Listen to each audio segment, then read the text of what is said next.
Evicted by my parents, I secretly bought their house and tripled the rent to rewrite my own destiny. Things began to go downhill, or uphill, depending on your perspective. I worked part-time in a low-paying grocery store at 22 to finish my degree. Tom and Linda, my parents, pressured me like they owned my life. Every day, they pushed me toward their ideal life. They thought they knew best yet didn't know my wishes. I stealthily eat my mom's overcooked meatloaf at dinner on Thursdays. Though it felt like chewing cardboard, I didn't say anything for fear of a sermon on my ungratefulness. Dad abruptly asks, "How's that business degree?" In his usual concerned dad manner. Though preparing, I knew this talk would happen. My stomach fell as my heart raced. Rip off the bandage. I set my fork down, staring at the clump of peas I'd been pushing around my plate like a 5-year-old. About that, I shakily responded. I've contemplated changing majors. Room fell silent. The hallway clock ticked. Then I knew what was coming. Changing majors? My dad nearly gags on food. Only when angry would he glow scarlet. Yeah, I want to switch to computer science, I said, trying to communicate clearly. It felt like a firing squad. Before I finished, my mom answered sarcastically. Jake, thinking never been your strong suit, she joked, smiling tightly. We all knew it wasn't. She often jokes pretending to laugh. Sat there swallowing rage. I wanted to yell at them and tell them they were wrong, but I knew better. There would be more ranting, and I didn't want an argument. Dad continued. His fork shook the plates as it hit the table. Computer science, are you crazy? Business makes money. That foolish hobby is ruining your future. Tried to explain. It's not a pastime, Dad. Like it and think I can do well. You think? He disconnected again. Passion costs nothing, Jake. You're reckless. Think forward instead of doing what you want now. My mom agreed, feeding the fire. No more childhood. Don't play with your future. They didn't care about my wishes. As a project, any deviation from their design meant ruining it. Nobody considered that I might know what was best for me. After dinner, I collapsed on my bed after slamming the door. Like a burden on my chest. Calling Ashley on my phone. She alone understood my condition. How did it go? She asked, knowing the outcome. Like a freaking disaster, I murmured, rubbing my eyes. I told them, and they went berserk. Like I told them I was skipping off to join a circus. She responded by sighing. Jake, defend yourself, your life, not theirs. You owe nothing. Yes, but they're my parents. Not that easy. I get it, she muttered. But Jake, you're 22. No more childhood. Own your life or they'll run it for you. While staring at the ceiling, I realized she was right. I should act like a grown-up. The next morning, I felt dread and resolve as I informed them honestly that they could no longer dominate my life. My pulse raced as I went downstairs and discovered them watching TV in the living room.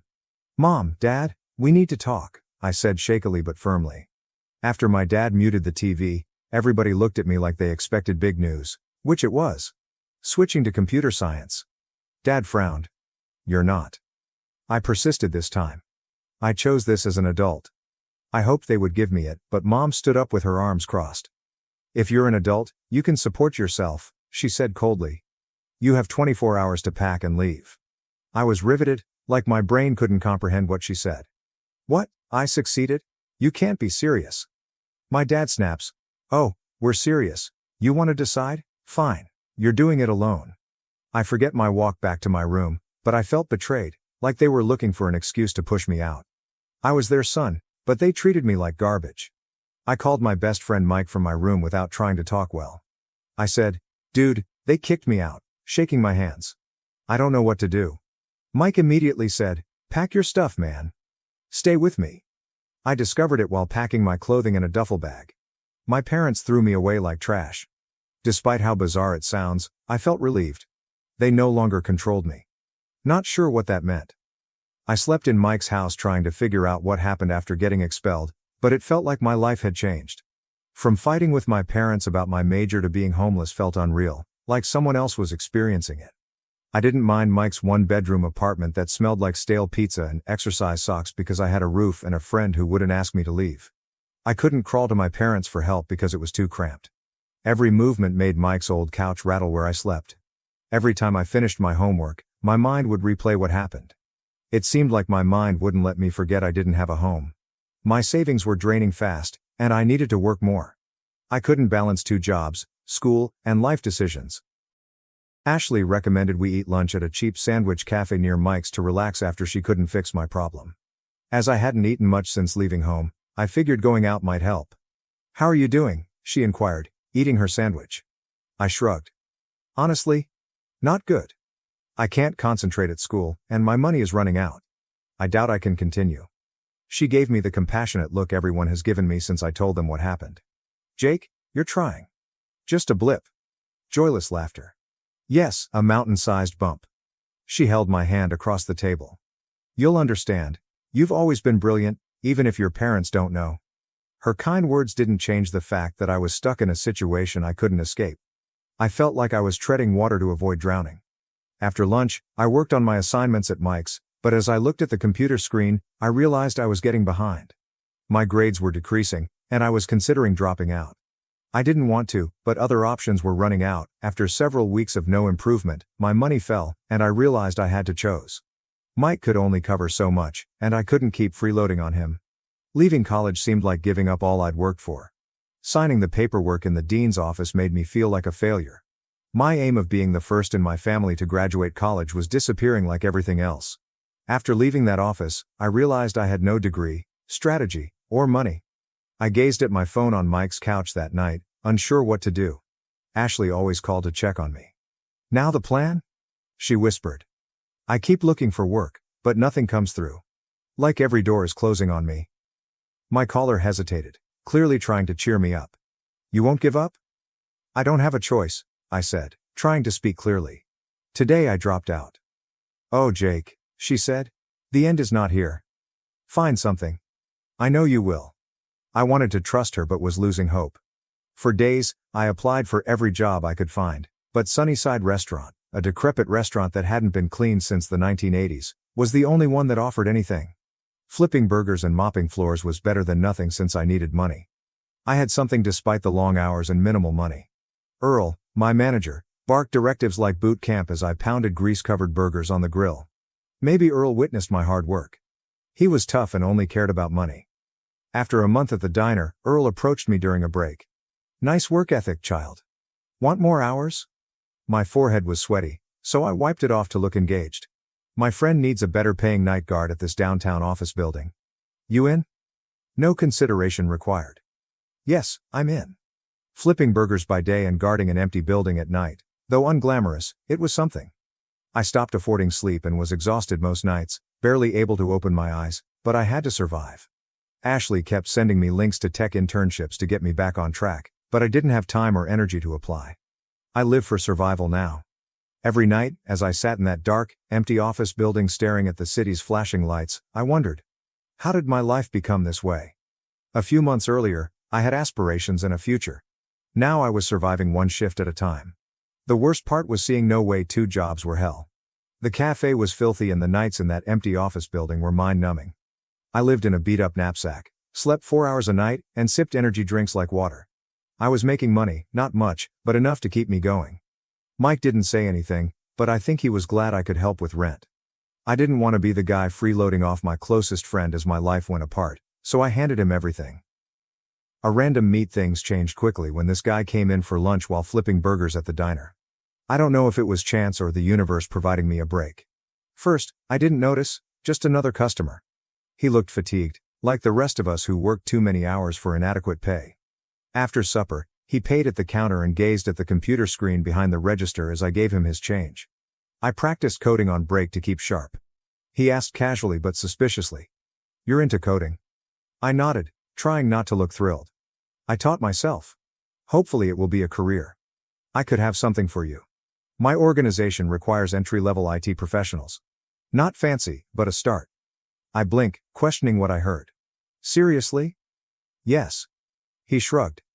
"Send me your resume, I'll represent you." I accepted his business card shaking, hoping for a bit of hope after months. That night, I ignored my double-shift exhaustion and started my laptop resume, which was imperfect but something. I wrote Mike before overthinking it and trying not to get hopeful. Turning point. After a few days, I believed he was being nice and I wouldn't be called. One afternoon, while working my night shift in that dreary, abandoned office building, my phone buzzed. It was a company email. I hesitated to open the screen before responding with an interview invitation. It was shocking to go from flipping burgers and guarding vacant buildings to perhaps working in IT. I rode the bus to work after stealing Mike's fine clothing and joining a modest, unassuming business that appeared like a new planet after a basic interview. Trevor from the diner greeted me at the door and introduced me to Tina, his supervisor. Tina was fierce but fair. I informed her I had self-taught coding and IT without a degree. She was first disappointed by my small efforts, but she then asked me to fix a technical issue promptly, which I had never done. I panicked, but then I remembered all those late evenings I spent training and coding challenges for fun. I exhaled slowly and worked, trying not to feel pressurized. After I finished, Tina nodded and gazed at Trevor without saying much. She said, "He's got potential, give him a shot." Despite feeling like my heart was ready to explode, I tried to stay cool. New beginning the following week, I started as an entry-level IT person. It wasn't glamorous, but I didn't care. For the first time in months, I wasn't selling burgers or guarding scary office buildings at 3 a.m. I was doing something I enjoyed for the first time in months, and Tina and Trevor patiently taught me and encouraged me to study. Not being held hand through everything was perfect. To prevent losing this opportunity, I worked at the startup all day and went to the diner or office at night. Sleep was rare, and most mornings I felt like a car had hit me. I couldn't have survived without Ashley, who gave me job leads and checked on the startup. She reminded me that I was building something for myself when I felt like I was falling apart. After months of beating, I broke. I couldn't work 2 jobs and be sane, so I quit. Earl was sad but understood. "Good luck, kid," he said earnestly. "You work hard. You'll be fine." It was amazing to leave the diner. I worked security nights when I wasn't at the business, but I wasn't burning out as fast. Over time, I dedicated every free moment to IT, acquiring new skills, performing projects, and absorbing knowledge. I was constructing something genuine, mine. I wondered if I was following a pipe dream, but every time I overcame a challenge or solved a problem that had stumped me for hours, that spark returned. Long missing fire. It took time for me to see my future again. I wanted my future, not my parents'.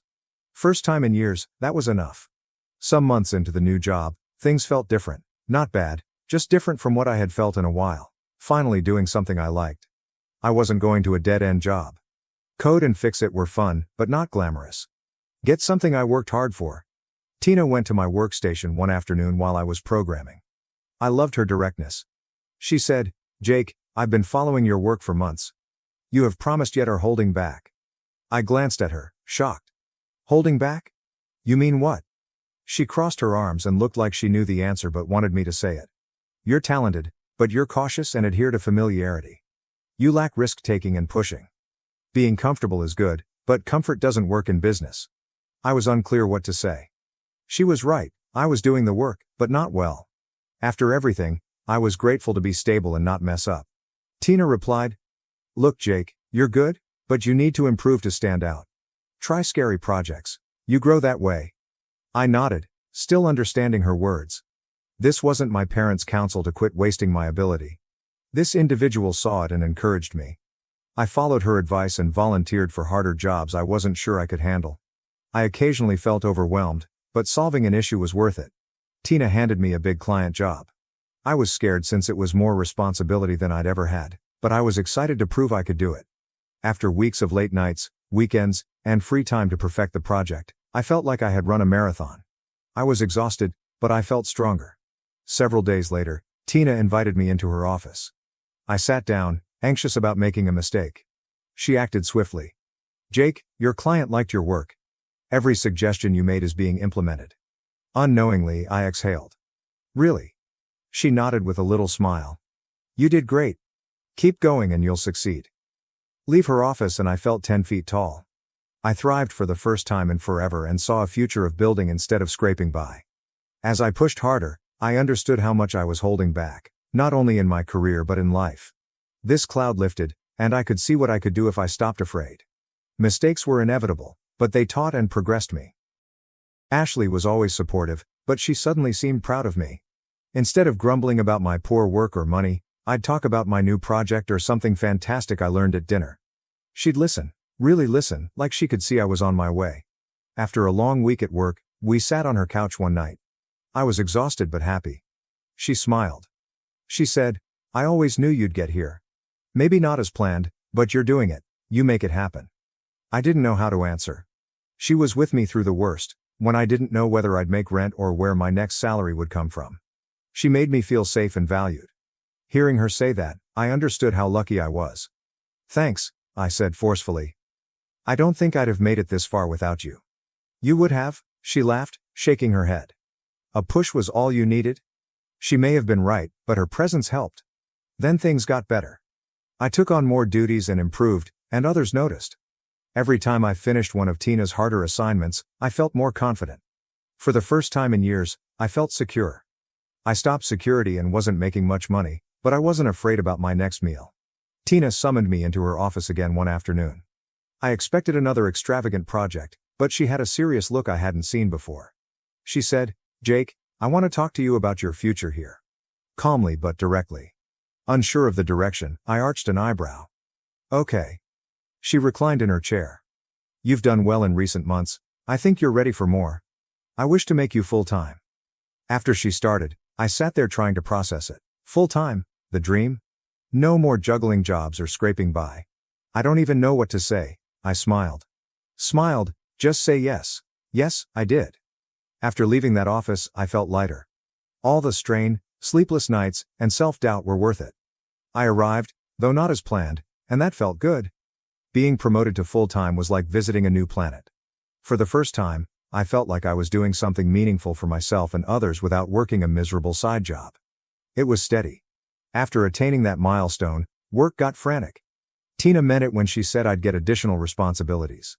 I led teams for the first time and managed impossible deadlines on larger projects. My to-do list sometimes made me worry how I would do it all, but I had to. Every day was a challenge, but it was the kind that made me feel alive. It was significant to be trusted to do the job while still learning. Tina summoned me into her office again one afternoon. Every time she did, I felt like I was in school waiting to pass or fail a test. She looked serious, and I wondered if I'd done something wrong. She added, Jake, I've got another project for you.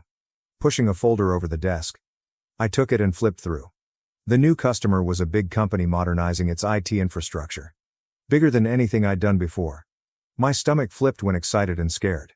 This is a lot, I said, trying to seem confident but not arrogant. I think you're ready. Tina nods. I need you to guide the organization through this major undertaking. Guide it? I was shocked. I worked hard, but heading a project looked advanced. I said, I won't let you down, feeling her faith. I know you won't, she said, smiling briefly. Next week was my busiest. I worked nights and weekends at work making sure everything was fine. My staff was excellent, but I couldn't let anyone down under pressure. Ashley was wonderful, although I was rarely around and a zombie. She brought takeout to work, sat with me, and reminded me to take breaks. You're going to burn out if you don't slow down, she warned. I adored this idea and thought it would change my career and life if I succeeded. I had to prove myself, not Tina or the firm, that I could handle this. I barely slept the night before the client presentation, mentally double and triple checking everything to make sure there were no loose ends. I felt like all my tension and anxiety from the year had built up to this moment, and I was about to do something significant. The next morning, I entered the boardroom to find the clients in suits and ties looking serious. I put up my presentation to calm my nerves, but it seemed like my career hinged on this meeting. Tina sat at the head of the table, watching me. I breathed deeply, comforted myself, and started the lecture.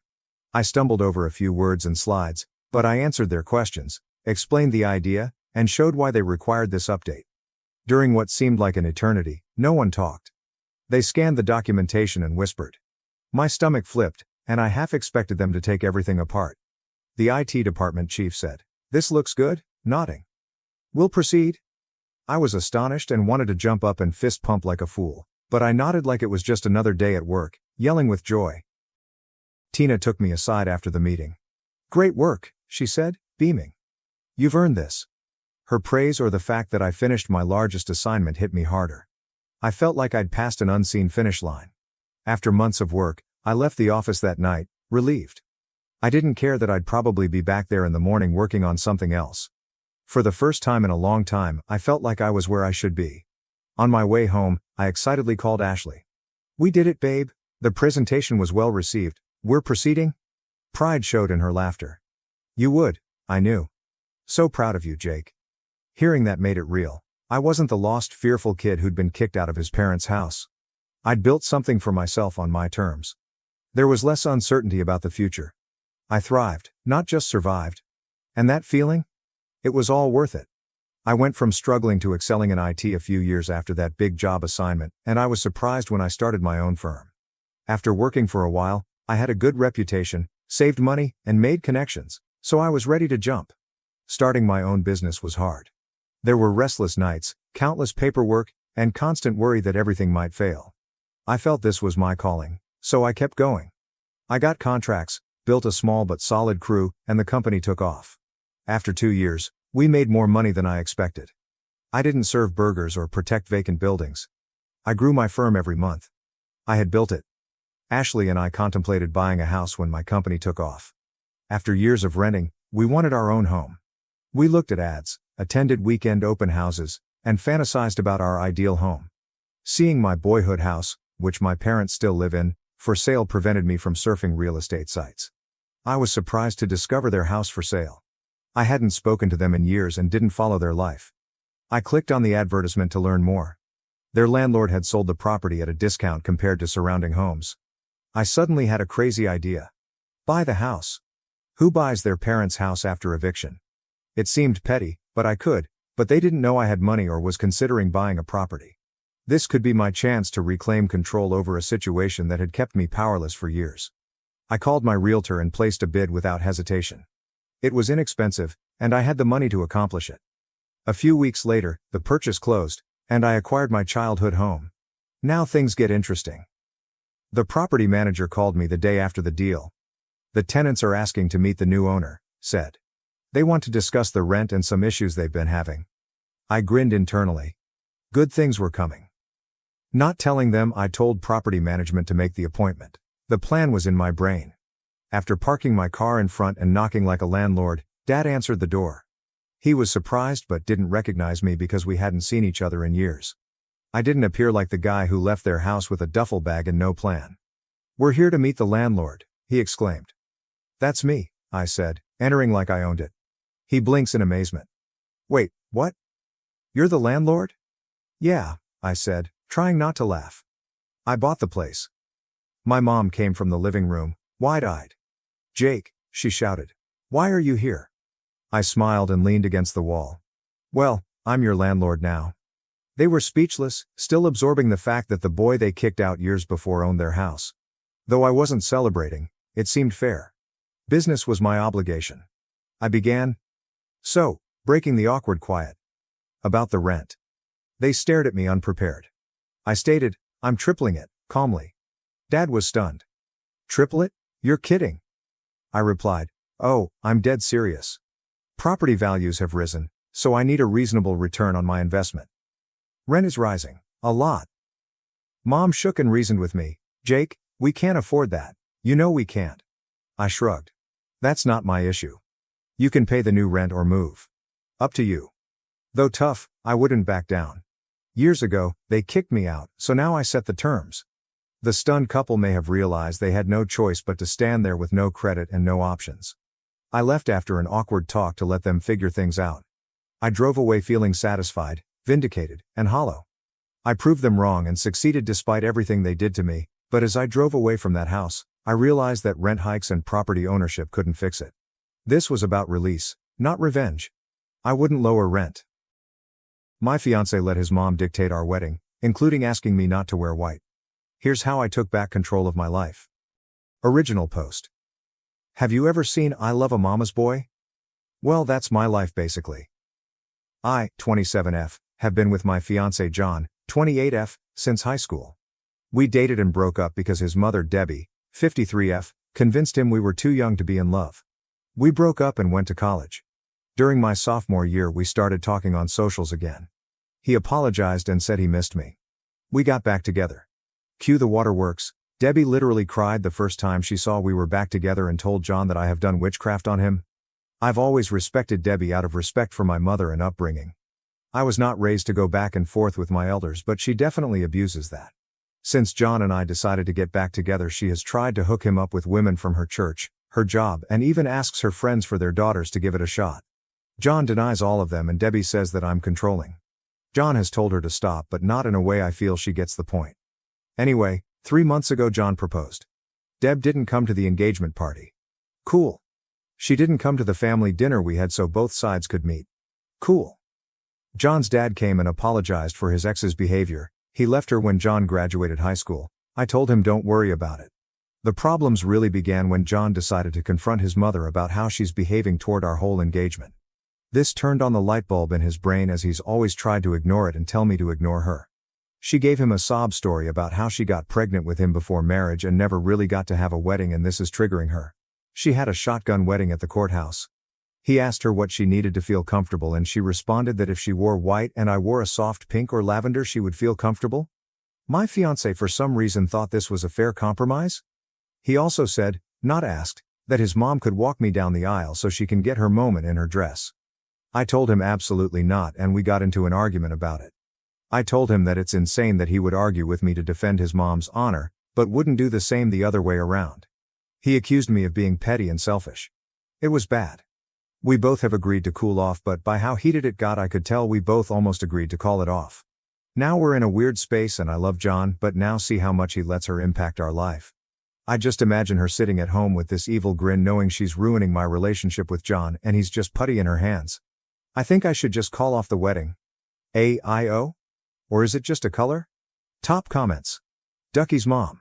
This isn't about a dress color, it's about control and possibly a dash of humiliation. Do you really want to put down roots, start a family, with a man willing to bend backwards for his mommy to the point of telling his bride she can't wear white but his mom gets the glory? I shudder to think what having kids with this man would look like.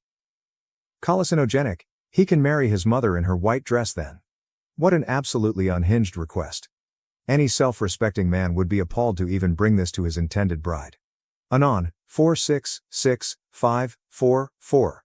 You're not overreacting, but do you want a husband who will prioritize his mother's feelings over yours? Because this will not change after you get married. This is him showing you his priorities. Update 1. Hey everyone, not sure if this is the update everyone wanted, but this is what happened since my last post. I laid out a couple of talking points that I couldn't articulate over the rage. I met up with John after work at home. I was at the gym letting off steam. We spoke on everything and made plans to speak to his mother. John came home remorseful. He told me he was anxious about it and brought it up to a coworker and friend about how I don't want to compromise. Apparently his friend, God bless his soul, went off on him about him being cringy. This angered me. So when I say it's a problem but another man tells you and now you see the other side? I brought up my talking points, him being easily manipulated. This was also proved when I said he would listen to whatever another man said before his partner. Even though his friend agreed with me, it hurt that he didn't listen to me. His mom went out of her way to break us up with this silly request. He was way more open to this theory now, knowing how cringe he looks even telling this situation to someone else. I compared it to a father removing a bride's wedding garter. He got the point. He agreed to his mom's crazy request before even talking to me. He claimed he didn't. He told her he'll see how I feel about it and just brought it up to me. I asked why he did not see that his mother walking down the aisle on his wedding day was extremely creepy. He said it's just a dress in his eyes. He just didn't want his mom to miss the wedding. I told him there will be no wedding if he doesn't straighten up. He said he understood. Me showing him how blatantly obvious it was that she hates me. She didn't even ask to wear white alongside me, which is still weird, but that I don't wear white at all as if I'm some impure whore. Thanks Reddit, because I wasn't even thinking of that one. He said he didn't see it that way, he just knew she hadn't been showing up because she said seeing me in white hurts her. So I said, do you not hear your own mom saying she wants to be the bride herself? That she can't stand it being me? It finally looked like a ding went off in his head. Me asking him what role would she play in our wedding, childbirth, Mother's Day and everything to come? Would I always come second place? He assured me I wouldn't, and he realizes how bad he fucked up. He was just trying to keep the peace. I asked by always making her happy and making me miserable. I refused to live my life this way. He agreed and said he was sorry and that he wouldn't want me to be miserable. We have no children yet, but we created a plan and how to deal with any big milestone. She won't be there for anything unless I'm comfortable with it. And I won't be unless she does a 180. I asked what his mom said to change his mind, and you all guessed it, she cried. She cried about how her baby was getting taken away from her. How she never got her wedding. How his dad left her and she was alone and had no one else. That she felt sick and just wanted to experience a real wedding before she dies. She is perfectly healthy unless there's something she hasn't told us? Elle just told him if that was enough to manipulate him, what's to say he won't turn on me again? He said his friend and dad talked sense into him about how he was going to lose me. I told him today was the last straw for me.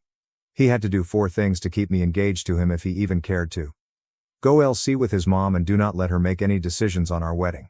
Which will be postponed another year to see if he actually sticks to his word. He has to go to counseling, individual and couples counseling. He has to speak to his mom with me present about her behavior toward me, because every time he goes by himself he comes back with a reason why he left it alone. He must create strong boundaries and learn to uphold them. He agreed. Then came the bad part. I showed him the post. I felt so bad as he read everyone rip him to shreds in the comments. I could see how uncomfortable he was as he read how much of a mama's boy he was and other things about his mom. He was hurt that I agreed that I should leave in some comments. He read for a few minutes until he saw someone call him a spineless "see you next Tuesday," and then gave my phone back. He said it was really harsh, but I had to show him how crazy the situation sounded, even if it was just to keep the peace on a surface level. Him reading the post was icing on the cake. He said he saw everyone telling me to leave and his heart physically started hurting knowing that he deserved it. We called his dad, who I'm no longer calling future FIL because I will call this wedding off tomorrow if he doesn't have my back when we speak to his mom. John's dad Dan, who I'll name since he's a big part of this update. Dan also read John the riot act again. He was relieved John decided to get his act together. We agreed to go to Deb's house tomorrow with Dan and John's aunt. My dad is tagging along. John has said he will tell his mother that she can't under any circumstances make our wedding about her. He also said if she does cry or try to guilt trip him he will tell her he's going NC. I feel terrible as getting a man to stop talking to his mother isn't something I ever thought I even wanted. I doubt Debbie will come around, especially not tomorrow with all of us against her. I don't know if John will backtrack as soon as he gets there. I have explained if he doesn't grow a spine I'm leaving. He either can marry me or marry his mom. But that's my ultimatum. He said he chooses me. We'll see, I guess. This all should make me happy, but I still feel icky. I'll update tomorrow after we all talk to Debbie. Update 2. Hey everyone, I'm back with the last update. This is a bit long, so buckle up. Some people reached to disrespect me. I honestly don't care if you don't believe my story or find me annoying, but messaging me, calling me names, being disrespectful and or saying I shouldn't wear white to my own wedding is classless. I won't respond, and I genuinely hope you all get the help you need for whatever trauma makes you that much of an angry person. To all the people who have reached out with positive vibes and advice, thank you so much, you cutie patooties. Anyway, John and I met up after work and we headed to pick up Dan. John's aunt couldn't make it. My dad was meeting us there. I had really bad anxiety. I told Dan and Dad they should give us a few before knocking so she doesn't feel ambushed. They agreed. Here's the part everyone was waiting for. We get to Debbie's. My heart feels like I'm going up the world's tallest roller coaster slowly. John is quiet. We get there and he gives her a firm but respectful "Hey Mom." We sit down and John tells her we came to talk to her. She asked what's wrong. John got right into it. He bluntly said to her that her actions toward me for years have been petty. Her not showing up for any of our wedding events was unacceptable to him. He flat out asked her why she has a problem with me. I genuinely thought he was going to start with the dress situation. He went for the root of it all. Debbie acted like she had no idea what he was talking about. She has actively tried to get him to cheat, leave me for other women, but in that moment was shocked, and doesn't know where this was coming from. She said she has no problems with me and loves me like a daughter. She looked at me like she expected me to talk, but like I said to you all, I wanted to see what John had to say. He asked her to be honest and named all the times he's recalled that she insulted me to my face and behind my back. He mentioned she has also tells him he could do better every time I'm not around. This was news to me, but am I shocked? No. Deb was livid. She genuinely couldn't believe he outed her like that. She starts going off on him, calling him disrespectful and saying he was disrespecting his own mother for an outsider. She kept saying, I know she made you do this. I know she's the one making you disrespect me like this. John was trying to reason with her and get her to calm down. I text Dan and my dad to come in. Once they were inside, Deb became a different person. She was startled as she wasn't expecting them, and then all of the things she was just saying went out of the window. She turned to Dan and my dad and said John walked in and just started yelling at her because of me. My dad looked at me and I shook my head no. Once Dan and Dad got in, everything was calmer for a little while. She went back to denying she didn't like me. They all told her that it was obvious. That the dress request was shameful of her. She immediately replied, "It's shameful that I won't let her son spend time with her." John said that's not true. At this point I'm burning inside. I wanted to correct all of her inaccuracies but I stood quiet.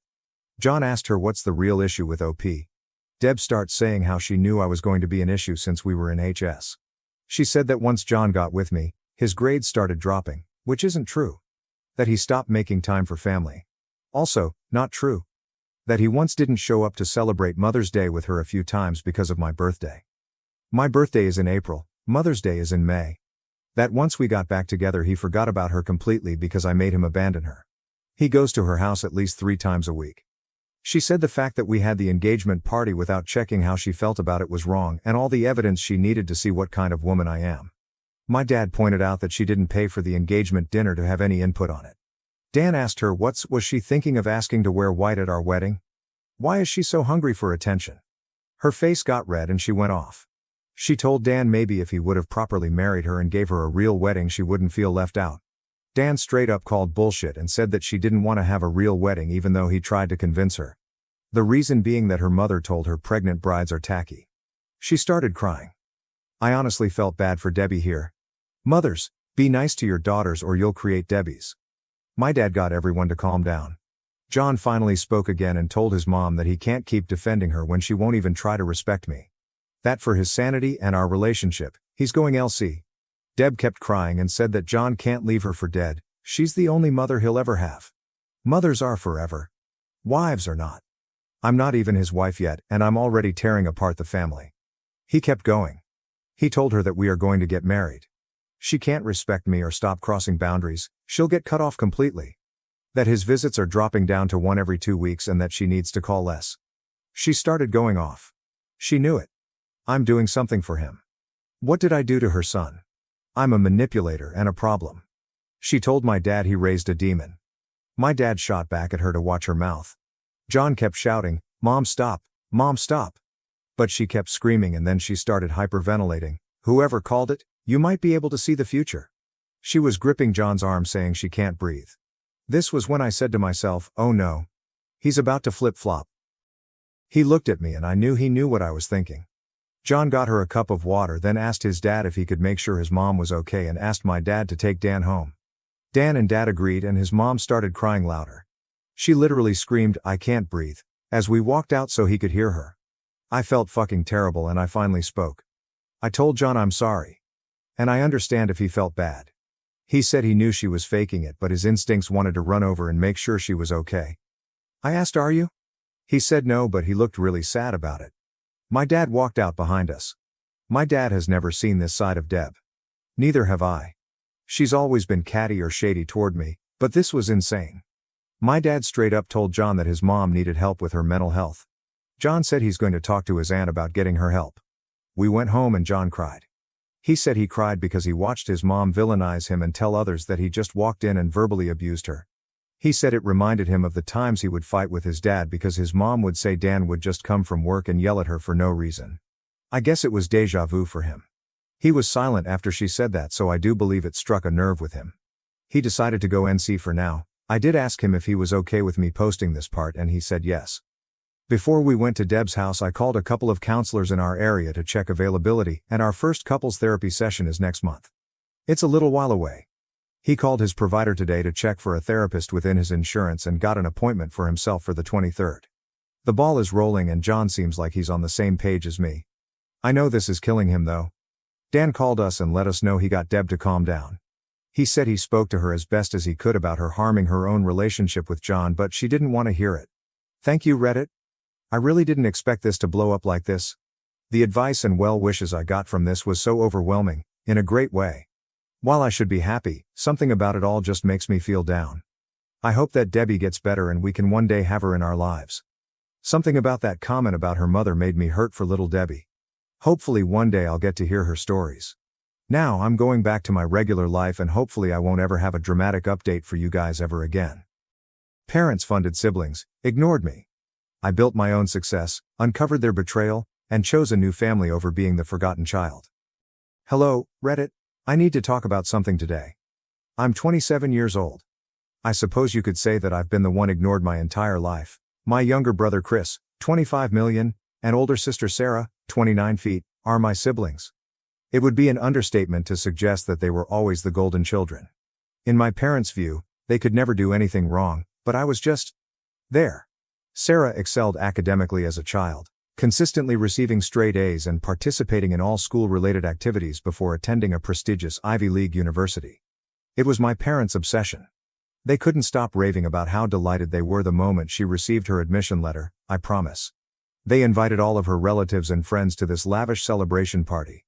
We felt as though we were celebrating Sarah's academic achievement with a second Christmas. Chris, however, didn't have to make a concerted effort. For him, everything just appeared to go smoothly.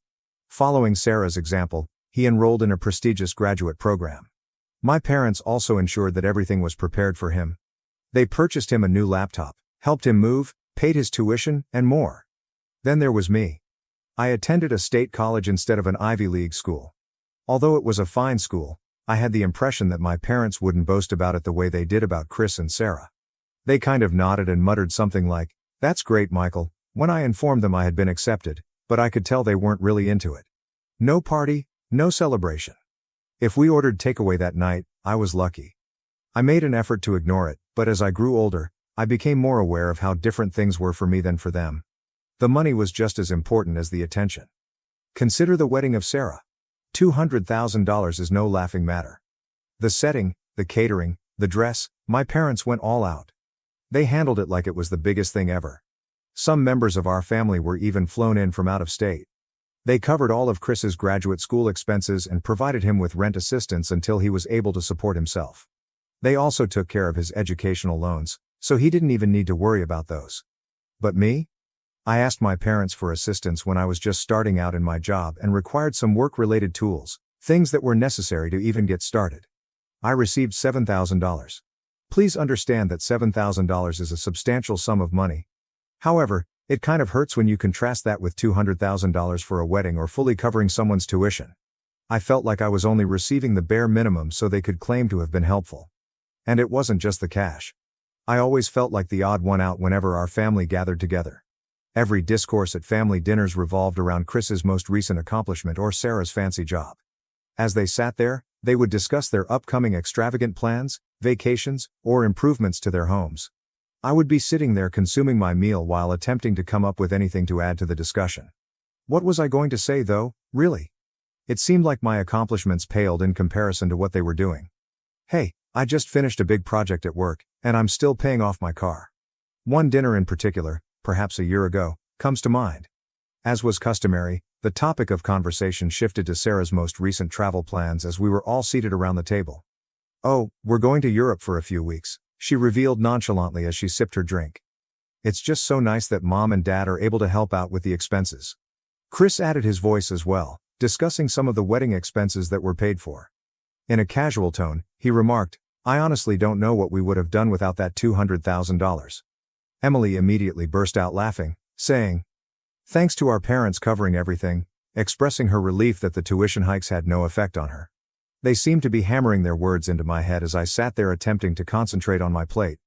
It wasn't just the money. I had to work for my advancement and take out loans to make ends meet, whereas they had their futures handed to them.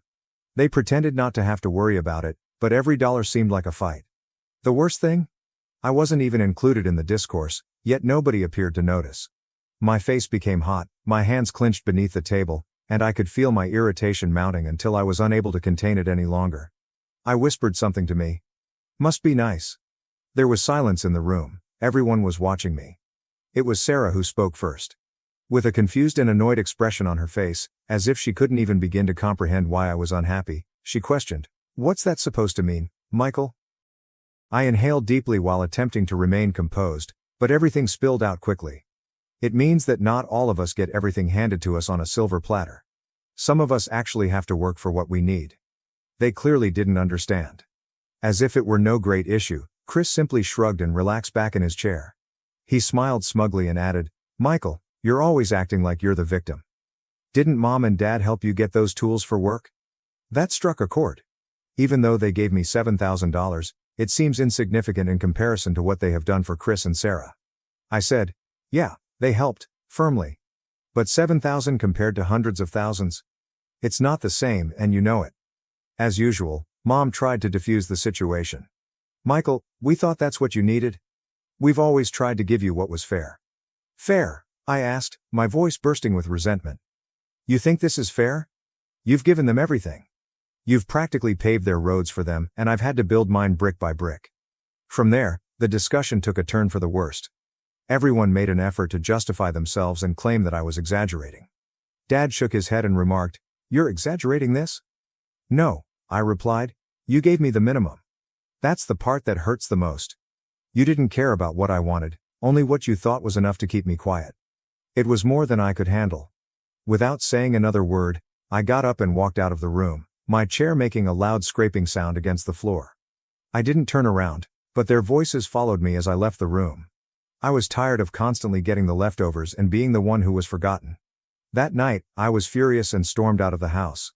I don't believe I've ever been that angry. My heart was thumping in my chest, like if it were trying to escape. It seemed like the world was closing in on me with each step I took down the driveway. I had no idea where I was heading. I simply knew that I had to leave, far away. It was late, maybe around 10 o'clock, and there was silence on the streets. You know that spooky silence where everything seems a little too motionless? Yes, that was it. As I went, the only sound was the sound of my sneakers hitting the pavement. I wasn't in the mood for distractions, so I didn't have my phone out or my headphones on. I had to think. I kept thinking about the supper while I was walking, Chris's arrogant expression, Sarah's patronizing inquiries. They all seemed to be living in a bubble of privilege and were unaware of how oppressive it was for me. I was merely an outsider with a window into their lovely little world. My frustration grew as I gave it more attention. Why didn't I say more was a question I kept asking myself. Why didn't I actually give it to them? However, I later came to the realization that my words would have had no impact. Talking to a brick wall was like that. I had my version of what happened, and they had theirs, and the two were never going to coincide. I eventually made my way to the park where I used to spend my childhood. The residence was only a 15-minute walk away. Some trees kind of obscured an old bench and a spot next to the playground. It was one of those locations you travel to when you simply need to escape from everything, and I needed that. I took a seat and simply gazed up at the sky while leaning back against the chilly wood. On this particular clear night, all the stars were visible. It would normally be soothing to me, but that night it didn't help. I couldn't stop thinking about how unfair everything was, how I had spent my entire life striving to fit in, only to be given scraps while my siblings had it all. I briefly considered not glancing at my phone as it buzzed in my pocket. However, my curiosity overcame me, and I took it out. It was Emily's text, of course. "Michael, where did you go? You need to come back. Let's talk about this." "Speak?" "Yes, exactly. I have previously heard that. Nothing in my family was ever resolved by talking. The routine was always the same. Mom and Dad would explain why things were the way they were, and I would be told to accept it. However, I wasn't in the mood for any more justifications this time. I stuffed my phone back in my pocket without answering the text. I began to mentally review everything as I sat there, including the years I had been ignored and the times I had felt like an afterthought. Even if I wasn't a flawless child, I still didn't deserve to be treated any less than the other kids. It wasn't truly about the money. It was about being appreciated and seen. And for whatever reason, my parents had come to the conclusion that Sarah or Chris's wants and aspirations were more important than mine. I'm not sure how long I sat there, but eventually the cold began to set in. The nights were growing colder, and fall was rapidly approaching. The wind sliced through the thin material of my jacket as I drew it firmly about myself. I considered going home, but the notion of going back inside that house and confronting them after everything that had transpired was too much to take. I became aware of something while I sat there. I was sick of battling for meager attention and support. I wasn't just angry anymore. I decided then and there that I was done. I'm done trying to fit into their ideal little family photo and to get them to notice me. With a renewed sense of resolve, I rose from the bench. It was time to put myself first and create the life I desired without continuously looking for their approval. I didn't require their sympathy or handouts. I was determined to make it myself and demonstrate to them what they had been missing for years. I experienced an odd mixture of relief and melancholy as I made my way back to my flat. I was relieved that I was at last taking charge of my own life, but I was also sad about the familial relationship I was giving up. I felt like I was headed in the right direction for the first time in a long time, even though I knew it wouldn't be simple. I took a seat at my desk and began making plans as soon as I arrived home. I was determined to put my all into my profession and create something for myself. Maybe they'll realize what they've been missing out on for years when I've succeeded and reached my goals on my own terms. But I had a job to do for the time being. It was time to begin crafting my own narrative, one in which I was more than a supporting character in the accomplishments of others. I was prepared for the moment that would be my chance to shine. First update. Since my last post, which was around 2 years ago, a lot has transpired. I made a choice that would change the trajectory of my life following that terrible family supper. I had had enough of being the afterthought and the forgotten son. It was time to go out on my own, free from my family's support or meddling. I approached my task with a level of resolve I had never experienced before. I began by working longer hours and taking on more tasks and responsibilities at work. After my employer took note, I received a promotion offer a few months later. Though not very significant, it was a positive start. This company idea had always been in the back of my thoughts. I now concluded that the moment had come to turn it into a reality. I planned, saved, and researched whenever I had free time. I reduced all of my expenses, including eating out, buying new clothes, and taking trips. I invested every extra dollar in my company fund. I finally got enough money to launch my firm after a year or so of saving and planning. It was a digital startup that specialized in creating small business software. The initial months were harsh. I was working nonstop, attempting to balance software development, customer meetings, and all of the administrative duties involved in managing a company. After being impressed by my work, a local business owner referred me to his network, which was my first big break. All of a sudden, I had more clients than I could manage alone. My first employee was hired, followed by my second. I had a tiny staff working for me before I realized it. My confidence increased along with the business. I felt like I was actually succeeding on my own terms for the first time in my life. I was no longer living in the shadow of others. I was making something significant, something wholly original. My family was aware of the change, of course. Initially, Emily's texts were just inquisitive inquiries about my well-being. My answers were succinct and ambiguous. Then followed the family get-together invitations, which I graciously turned down because of my professional obligations. The first person to really push was Sarah. One day, she unexpectedly arrived at my workplace. Sarah's eyes widened as she took in the workplace when I walked out to the reception area. Although it wasn't very ostentatious, it was contemporary, polished, and obviously effective. Her voice was a mixture of astonishment and something else I couldn't quite pinpoint when she said, "Michael, this is amazing. Why didn't you inform us of everything?" I shrugged and spoke in a neutral tone. "I have been quite busy." She scowled, obviously dissatisfied with my response. "We have been concerned for you. You no longer attend family dinners. We hardly ever hear back from you." Their parents believe they have done something incorrectly. I experienced a little twinge of guilt. But then I recalled all those years of suffering and feeling inferior as they navigated life with the help of our parents. I said, "I'm doing fine. Actually, it's better than fine." For a while, I simply had to concentrate on my own life. My business kept expanding as the months passed. We expanded our workforce and relocated to a larger office. I even appeared as a rising entrepreneur to watch in a local business publication. My phone was inundated with texts from my family on the day the piece was published. They were all excited, proud, and celebratory. Alongside those emotions, though, I could feel their perplexity and perhaps even a hint of hurt that they were reading about my achievement in a magazine instead of directly from me. None of the mails received a response from me. A part of me felt grim satisfaction, and another part felt guilt. They were the ones on the outside looking in for a change. It was them who were pondering, inquiring, and attempting to comprehend. The next to get in touch was Chris. One evening, as I was leaving the office, he called. When I lifted him up, he said, "Hey, little brother? No talk for a long time. I read that article about your business. It was really amazing." I answered in a neutral tone, "Thanks. A lot of work has gone into this, but it's paying off." "Look," he went on, "we miss you, dude, even though I know the family has been acting strangely recently. This weekend, how about we have supper together? We may congratulate your success and catch up." I was tempted for a second. A part of me missed my family in spite of everything. I thought back to all those dinners, though, where I felt invisible. All the occasions when Chris or Sarah's accomplishments were highlighted above mine. I said, "Thank you for the invitation, but I have a lot of work to do right now, perhaps at a later day." Even though my accomplishment was fulfilling, I realized as I was driving home that evening that it hadn't made things better with my family. It had, if anything, made it wider.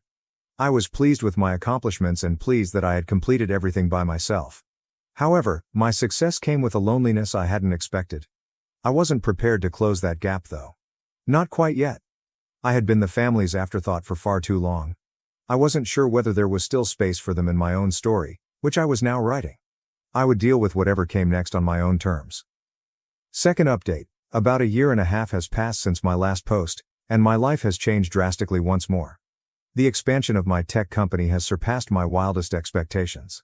We now serve mid-sized businesses throughout the state as part of our extended service offering. We were listed as one of the top 50 startups to watch in a major business magazine last month. My phone was inundated with congratulations the day the piece was published, but one in particular, a voicemail from my mother, stood out. "Michael, honey, it's Mom. We saw the article. Your father and I are so proud of you. We'd love to talk if you have a moment. Please call us back when you can."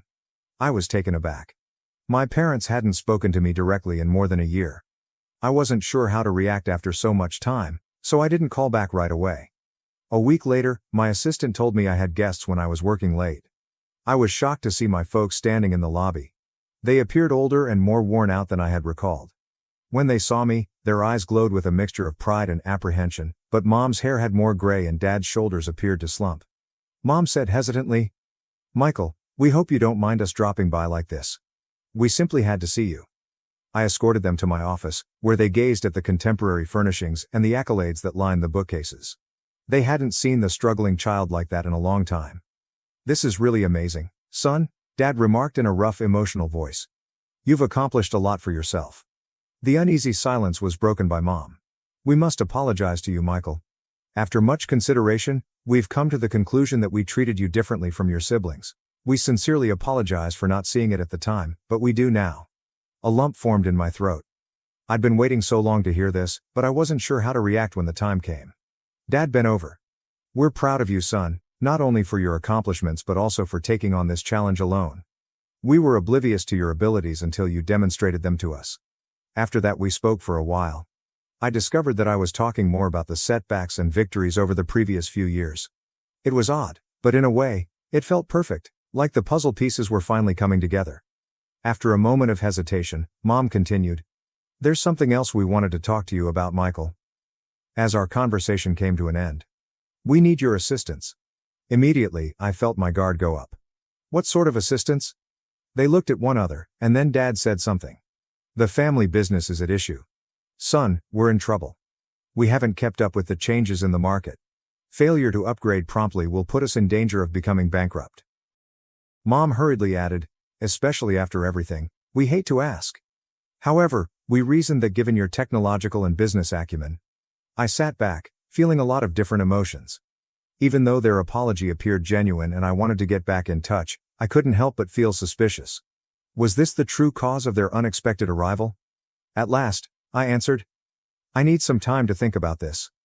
There's a lot to take in." With a hopeful yet nervous expression, they nodded. Mom gave me a hard hug as I walked them out. She whispered, "Michael, you are loved. Regardless of what you decide." I spent a lot of time sitting in my office after they went, gazing out at the city lights. I had put forth a lot of effort to prove myself and get here. My family was now requesting my assistance, right after I had achieved the height of my prosperity. I didn't miss the irony. There was a part of me that wanted to be the greater person and offer them assistance. However, a part of me that recalled years of feeling inferior wanted to say no, to let them know that I didn't need them any more than they had needed me. I understood that there was more at stake here than simply business. It had to do with family, forgiveness, and the kind of person I wanted to be. Whatever I chose would influence not just how I interacted with my family but also the type of man I was growing into. With my parents' number displayed on the screen, I took out my phone and gazed at it. Is it better to call or not? Is it better to assist or not? The later the night became and the quieter the city below, the more I thought about the choice. Reddit, what would you do? Do I still owe my family anything after all of this, or is it time to put this chapter behind me for good? Third update. My parents requested assistance with their failing business a month ago. I hired a private investigator since something wasn't quite right. I was shocked by what I found. Instead of failing, the family firm was doing quite well. They had recently landed a big deal. However, it wasn't all. Financial deception spanning years was discovered by the investigator. Inflating the costs of Sarah and Chris's education and marriages, My parents had been transferring funds into personal accounts. $200,000 for Sarah's wedding. A large portion of money was transferred to a covert investing account in her name. Emily's tuition was actually paid into a high-yield savings account, and Chris had a trust fund. In addition to favoring my siblings, they had deliberately worked to secure their financial prosperity at my expense. I was enraged. The deliberate choice to keep me out had been made during all those years of feeling inferior and struggling while my siblings navigated life. I summoned my legal staff to a meeting. There were certain dubious tax strategies that could lead to issues if they were discovered, even if the majority of my parents' acts fell into legal limbo. I invited my folks to come to work with me. They came with a hopeful expression, perhaps expecting me to assist them. When they saw my reaction, their faces sank. I said icily, "Sit down. We must speak." I presented all that I had found.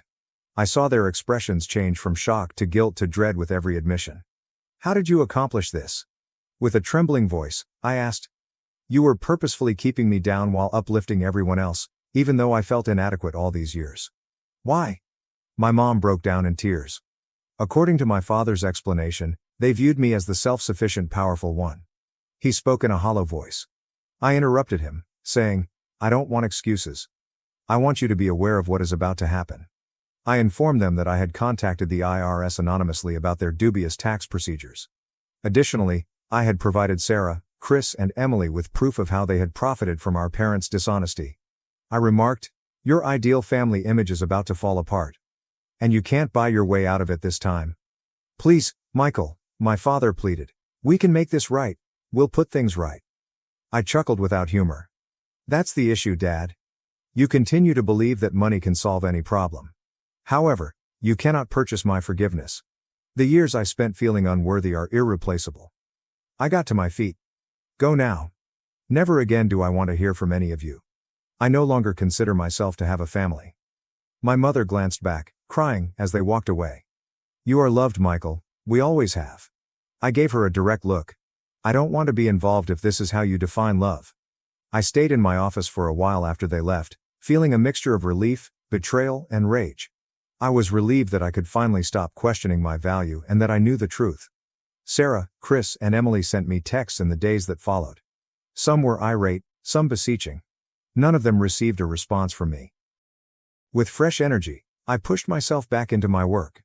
My business kept expanding, and I discovered fulfillment in coaching aspiring business owners from comparable backgrounds. 6 months have passed since that altercation. The pain of what I've lost, or rather, what I never truly had, still aches on some days. Mostly, though, I feel liberated. Free from the burden of attempting to convince others of my value when they never intended to. I am aware that some people may believe that I was too severe and that the family deserves forgiveness. However, I've discovered that leaving poisonous relationships, even ones that include your own blood, can occasionally be the healthiest course of action. To everyone who has ever felt like the odd one out, know that your value is not based on how your family views you. You possess the ability to craft your own narrative, generate your own achievements, and locate those who will appreciate you for who you are. For my part, I'm concentrating on creating my chosen family, which consists of friends and coworkers that encourage me, share in my accomplishments without feeling envious, and support me during difficult times without keeping score.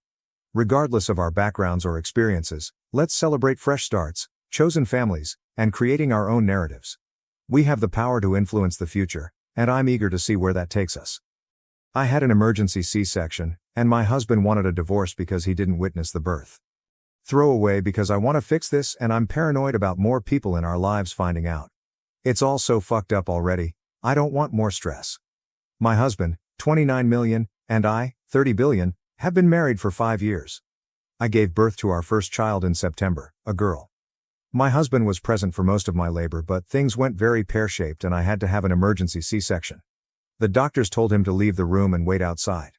In short, he did not see our daughter be born. A week ago he informed me that he wants to divorce and start over on his dreams of having a family.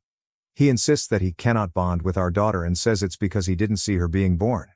He said a lot about how it's always been a dream of his to have a small, close-knit family, and now he can't have that with me because of the C-section and his not being in the room. His dad suggested therapy, but husband refused, saying he knew it wouldn't work. I've made sure he knows I'm open to the idea if he changes his mind, but he's been very insistent that he knows this can't be fixed. Part of me knows I'm basically asking for a magic spell here, but does anyone have any ideas how, if this can be fixed? I'll try to answer any questions anyone may have. Sorry if the flare isn't correct, I just guessed. Update 1. I wanted to update and thank everyone who sympathized with me and tried to help. There isn't much new, but some things have happened. I can't link my first post here according to the rules, but these 2 posts are the only ones this throwaway has, so it should be easy to find. TLDR.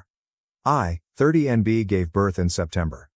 Things went badly. I needed a C-section. Husband, 29M, did not see daughter be born. Husband insists that he can't bond with daughter and wants a divorce so he can start over on his dream of having a close-knit family. Several people suggested asking him to come with me to a therapist so I can get help understanding why he's leaving. He agreed and our appointment was yesterday. It didn't go badly, but it didn't go well either. He was very upfront with the therapist. He didn't try to mince words or refuse to answer questions. He told the man, paraphrasing, they got to bond the entire pregnancy. That baby is made of their body. I can't compare to that. My work started at birth and I wasn't there, so I don't feel like I ever got hired, if that makes sense? Yeah, he compared it to not having an employment contract. I get the metaphor, I guess, but I'm not sure how it translates to him not being able to bond. Several people made transphobic comments and several other people asked if maybe my lack of gender was an issue. I assume no, because husband had known that I'm non-binary since before we started dating, but I did bring it up while we were with the therapist. Husband insists that no, it has nothing to do with anything. He didn't care about what I am but how I did. The therapist was very focused on trying to help me understand, and I appreciate that. No complaints with him. I'm still completely in the dark though, and husband has started talking about choosing a lawyer. He says he wants a clean break, before daughter gets too attached. TLDR 2. Situation is still fucked. I'm leaning towards letting him just go and focusing on me and daughter. Update 2. This is probably going to be long and it isn't a happy update. My other posts can be seen in my post history, but the short of it is that I, 30NB, gave birth to my daughter in September. My STBX husband, 29M, did not see her birth. Things went very badly and I needed emergency intervention. He was not in the room for the C-section. About a month and a half ago he informed me that he cannot bond with her because he did not see her be born, and he wants to divorce so he can start over on his dreams of a close-knit family. We have filed. I have taken daughter and moved back in with my parents, who aren't very happy about the divorce but are thrilled to have the chance to nanny daughter, their words, not mine. Life was in stasis for about a week after my last post until Mufael asked us to come over for dinner. He informed me that STBX had asked for his help paying for a lawyer. He had agreed with the requirement that we all sit down and have one last talk about the situation. He opened by saying that he thinks that getting this over with would be best for me and daughter. STBX looked a little hurt at this, so he's willing to help, but he wanted to take one last shot at fixing it. The one last shot ended up being several hours of talking. FIL bluntly demanded that STBX explain his reasoning.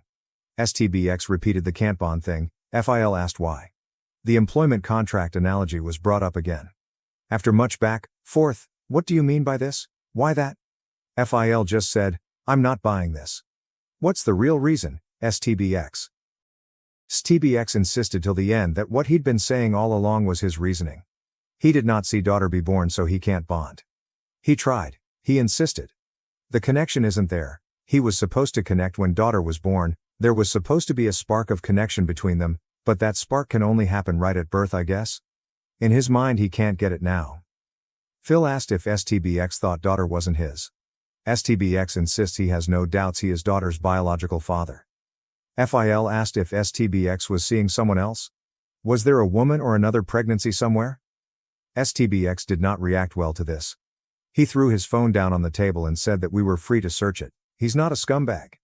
After that the conversation turned to post-divorce life.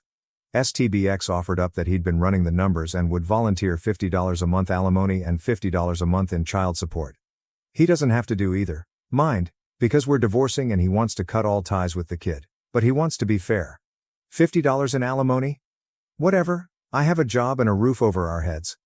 I don't need it. $50 in child support? That is a lot less, whatever. But I'm refusing to stress about it. The court will handle CS amounts. I'm making myself not be angry and let them deal with it. I admit I tuned out most of the rest of FIL's attempt to talk sense into his son after that comment. I think that was when the coffin finally nailed itself shut. I started packing when we got home and went to my parents' house the next day. I'm no longer talking to STBX, His lawyer talks to mine. We haven't spoken in almost 3 weeks. I don't think I need to tell you that he hasn't shown any concern for daughter, but here I am anyway. The day after I got there, my sister kidnapped me to her place. We got very drunk. Daughter was with parents, not us. Talked about everything and I screamed a lot. I got most of it out of my system. After that we had more drinks and watched terrible horror movies. I woke up the next day with the headache from hell, but otherwise feeling better than I had in a long time. My job can't transfer me, just my luck, but I've been promised a glowing reference and I'm cashing out what little paid leave I have left to add to my savings. Phil asked after the failed conversation if I would be cutting him off. I assured him that he might not see us as much because of how far away my parents live and not knowing where I'll end up, but he's not getting rid of me or daughter that easily. He was very happy to hear that. So that's where I am. Papers have been filed, daughter and I have moved out of the house. I'm doing my best to ignore STBX's existence. Thank you all again for listening to me cry and complain over the past couple months. Update 3. I promised an update once things were over, and at this point they're mostly over, so here I am. My story can be seen in my post history, but the short of it is that my 31NB ex-husband, 29M, did not see my daughter's birth and decided that because he wasn't there he couldn't bond, so he and I are divorcing and he's going to start over. Daughter turned 1 this month. She landed on not as her first word. I suspect this is because Phil brought home a foster to adopt dog a few months back whose previous owners called her Nod or Nodder. Daughter loves the heck out of this dog, you guys. Phil sends me pictures of her every day to show to my daughter. Ex-husband and I are just waiting on some final paperwork for the divorce to be complete. He has not contested anything.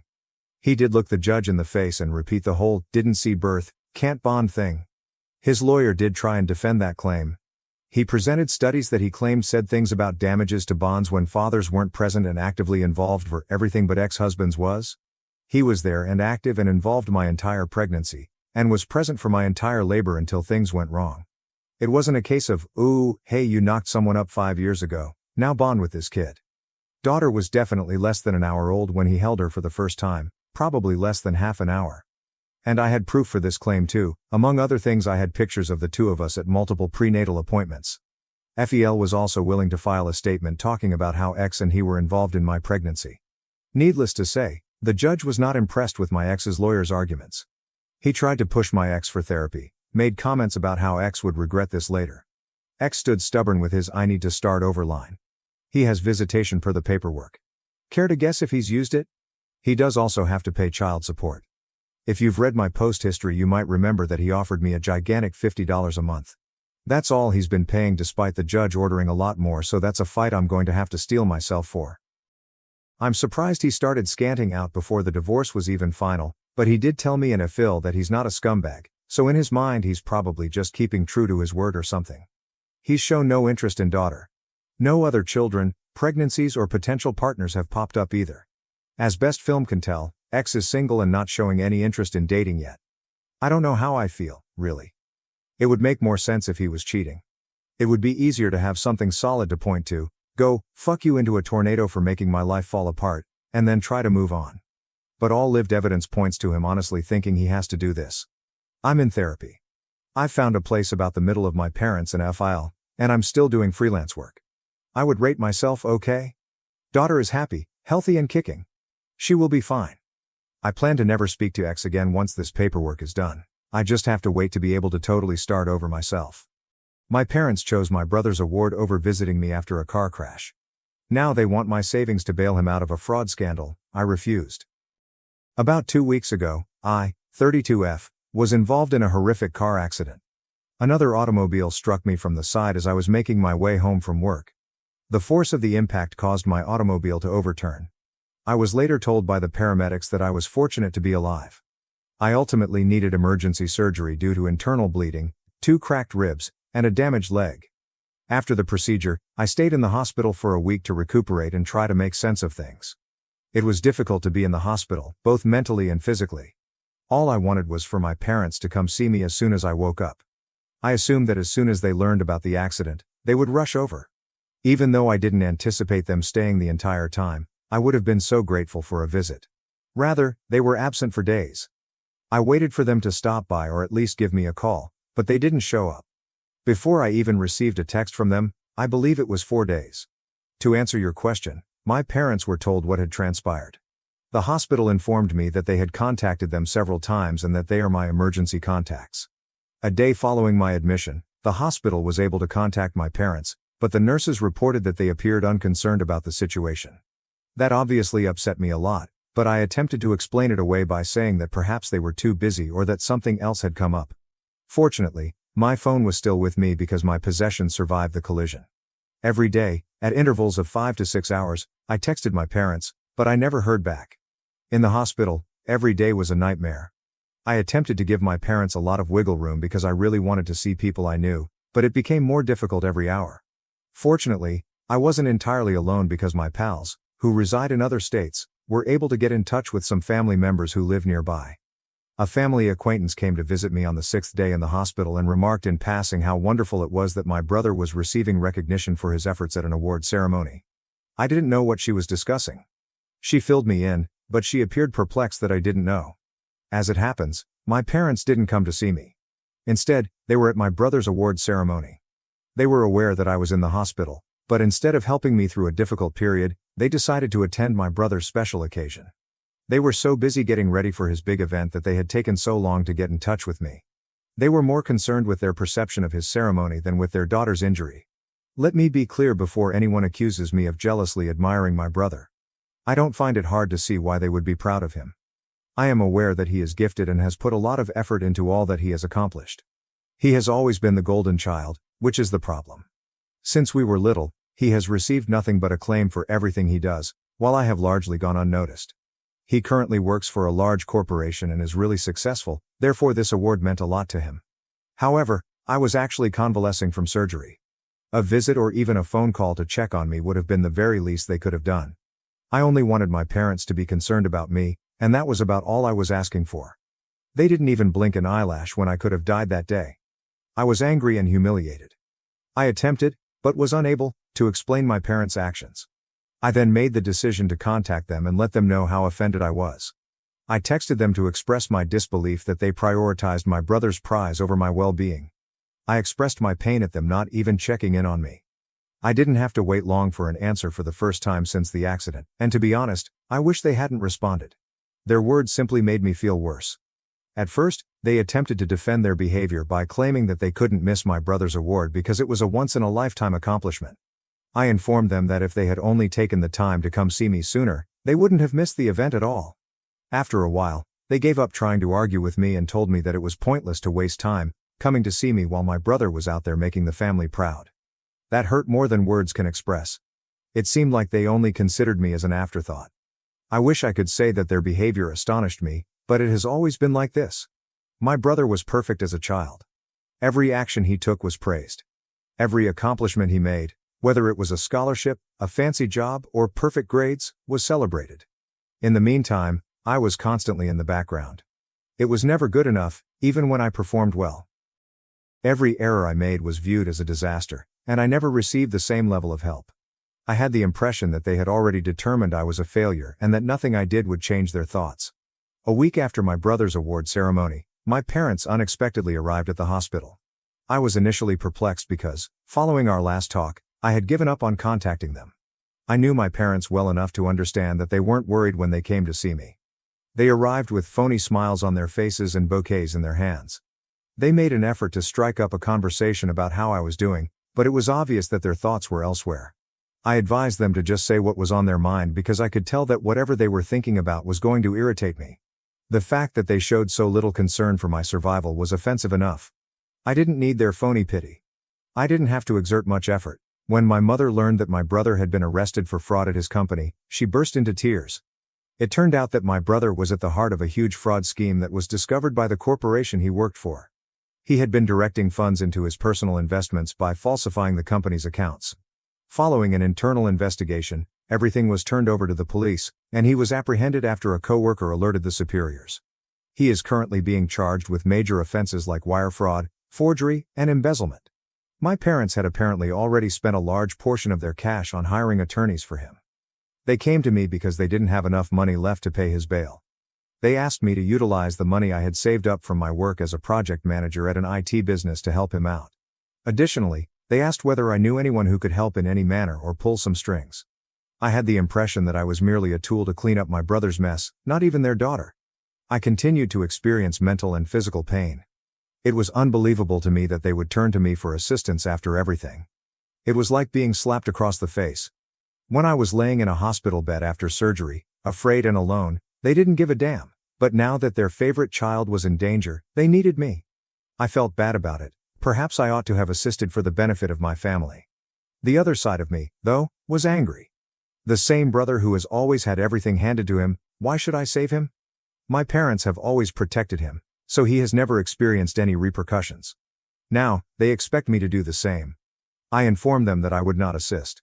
I said that even if I did have the money, I wouldn't feel obligated to help him out. I made it obvious who they cared about more and reminded them that they hadn't even come to see me yet. They insisted that I was being self-centered and that families should be together. I couldn't get myself to care, even though they said I would regret not helping my brother. To be honest, my brother has always taken precedence over me. I was never enough for them, no matter how hard I tried. They wanted me to simply forget all the times they disregarded me, left me out, and made me feel unimportant now that they needed something from me. I felt in control of the situation for the first time in my life, and I wasn't going to let that go. I'm laying in my hospital bed right now, feeling a mixture of anger and remorse. Since I said no, my parents haven't spoken to me, and I know they're upset, but I simply can't bring myself to care any longer. I'm done trying to gain their approval. I've wasted too much time.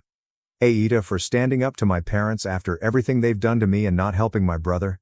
They keep repeating that family should always remain together, therefore I feel like I might be the villain. However, the way they have treated me throughout my life, and particularly now, is something I simply cannot get over.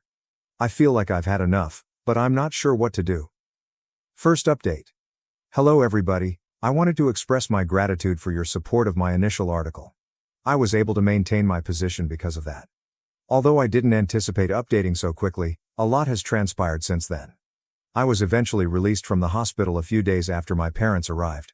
I can walk, but my leg fracture requires crutches, and breathing is still difficult as my ribs heal. Going home, finding some serenity, and escaping the turmoil were all things I was looking forward to.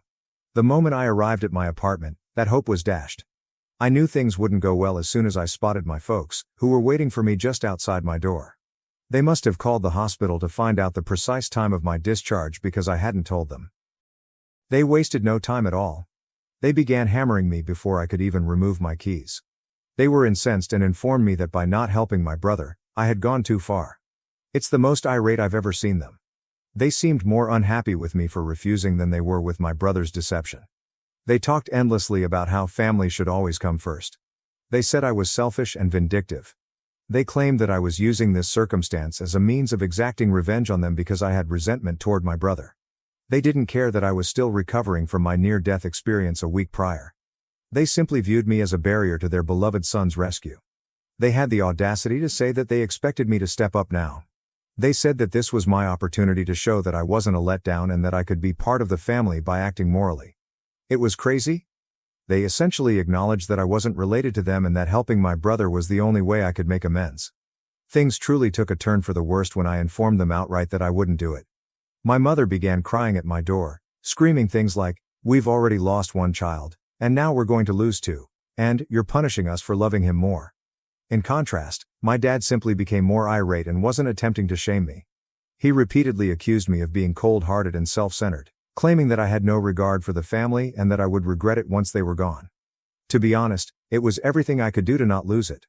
I was told I was a bad person for not cleaning up my brother's mess, even though I was already fatigued from the hospital stay and could not stand on my crutches. The fact that my parents intentionally treated my brother better and that they love him more than I did just served to exacerbate the situation. I didn't give up though. I warned them that I would call the police if they didn't leave and that I wouldn't pay a dime for his bail or legal bills. After that, they eventually backed off, but not before insulting me once again. My brother's case made headlines a few days after that onslaught at the door. It seems that the deception was far larger than we initially believed. Evidence that he had been transferring business funds for more than a year, some of which had been laundered through fictitious business accounts in his name, was discovered by the police. Additionally, as part of a broader inquiry, they found that he had assisted several colleagues in concealing their embezzled funds. My brother is now being charged with conspiracy and money laundering in addition to fraud. He might spend a significant amount of time behind bars if convicted. The fallout has been harsh. My parents are really freaked out. My brother's reputation has been utterly destroyed after they boasted about his accomplishments to everyone they knew for years.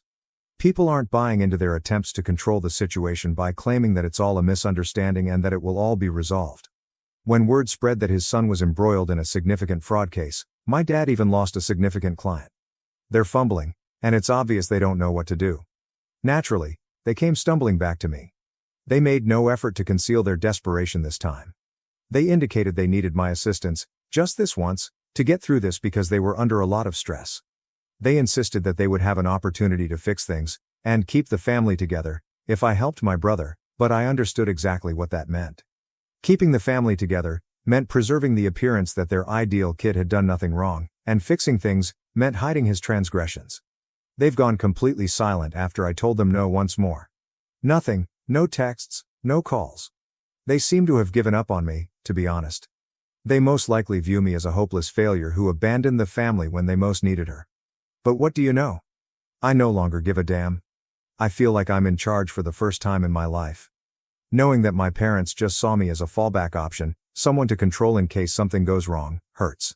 However, it also feels fantastic to put myself first for once and to finally say no.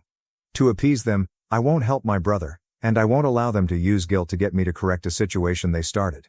They must now deal with the repercussions of their decisions. Second update. Since many of you have been inquiring about my condition, the truth is that things have gotten even more problematic. It was my brother who sent me an email.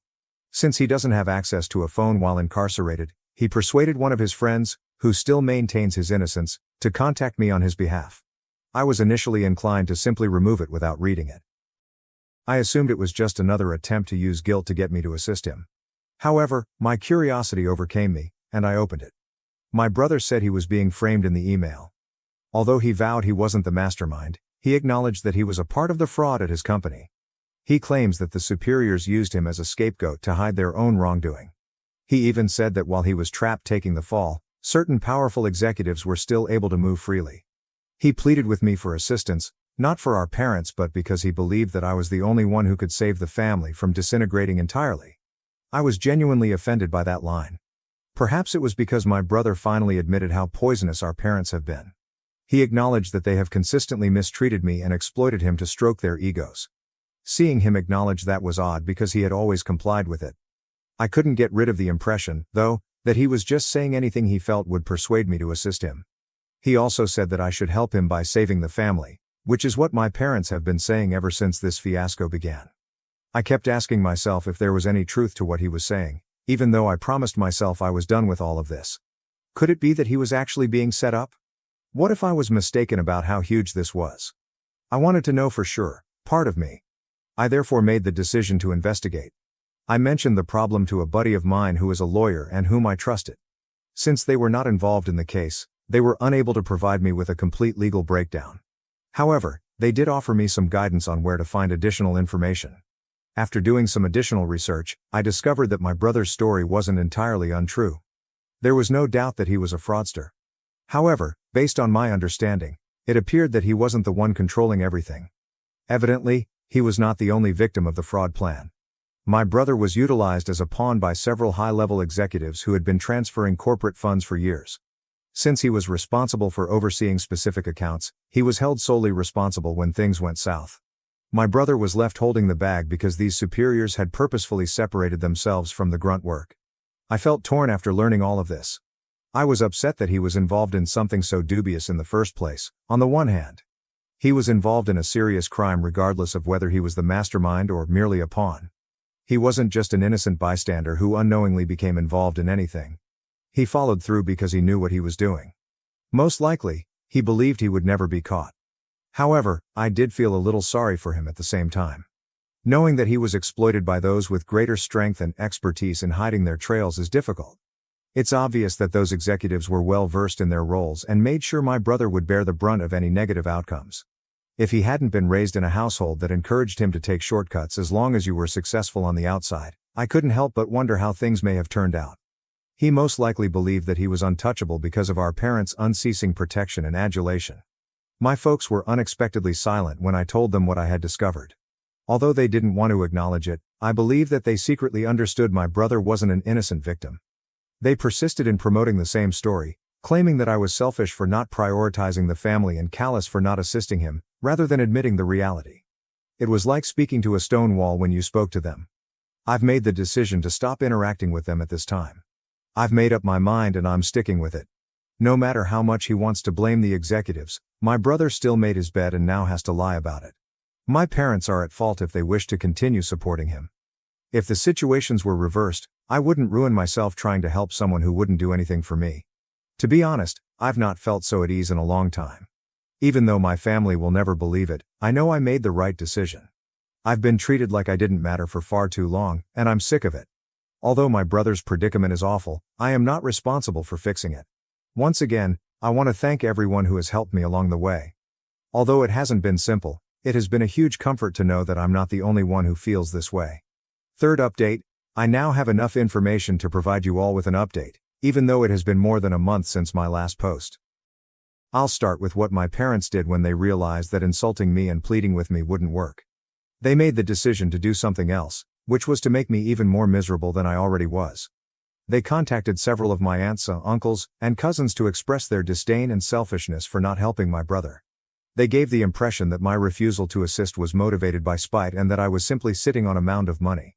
All they said was that I was a monster and should not be trusted. Only until one of my cousins contacted me and informed me that my parents were spreading unfavorable rumors about me did I learn the truth. They cleverly omitted the fact that they left me in the hospital and hadn't contacted me since, completely twisting the tale to make it seem like I was harboring resentment. I was only ever summoned to assist my brother. I was hurt at first. Even though I had defended myself, it seemed like I was being punished again. I believed that I would be left on my own with no one to support me.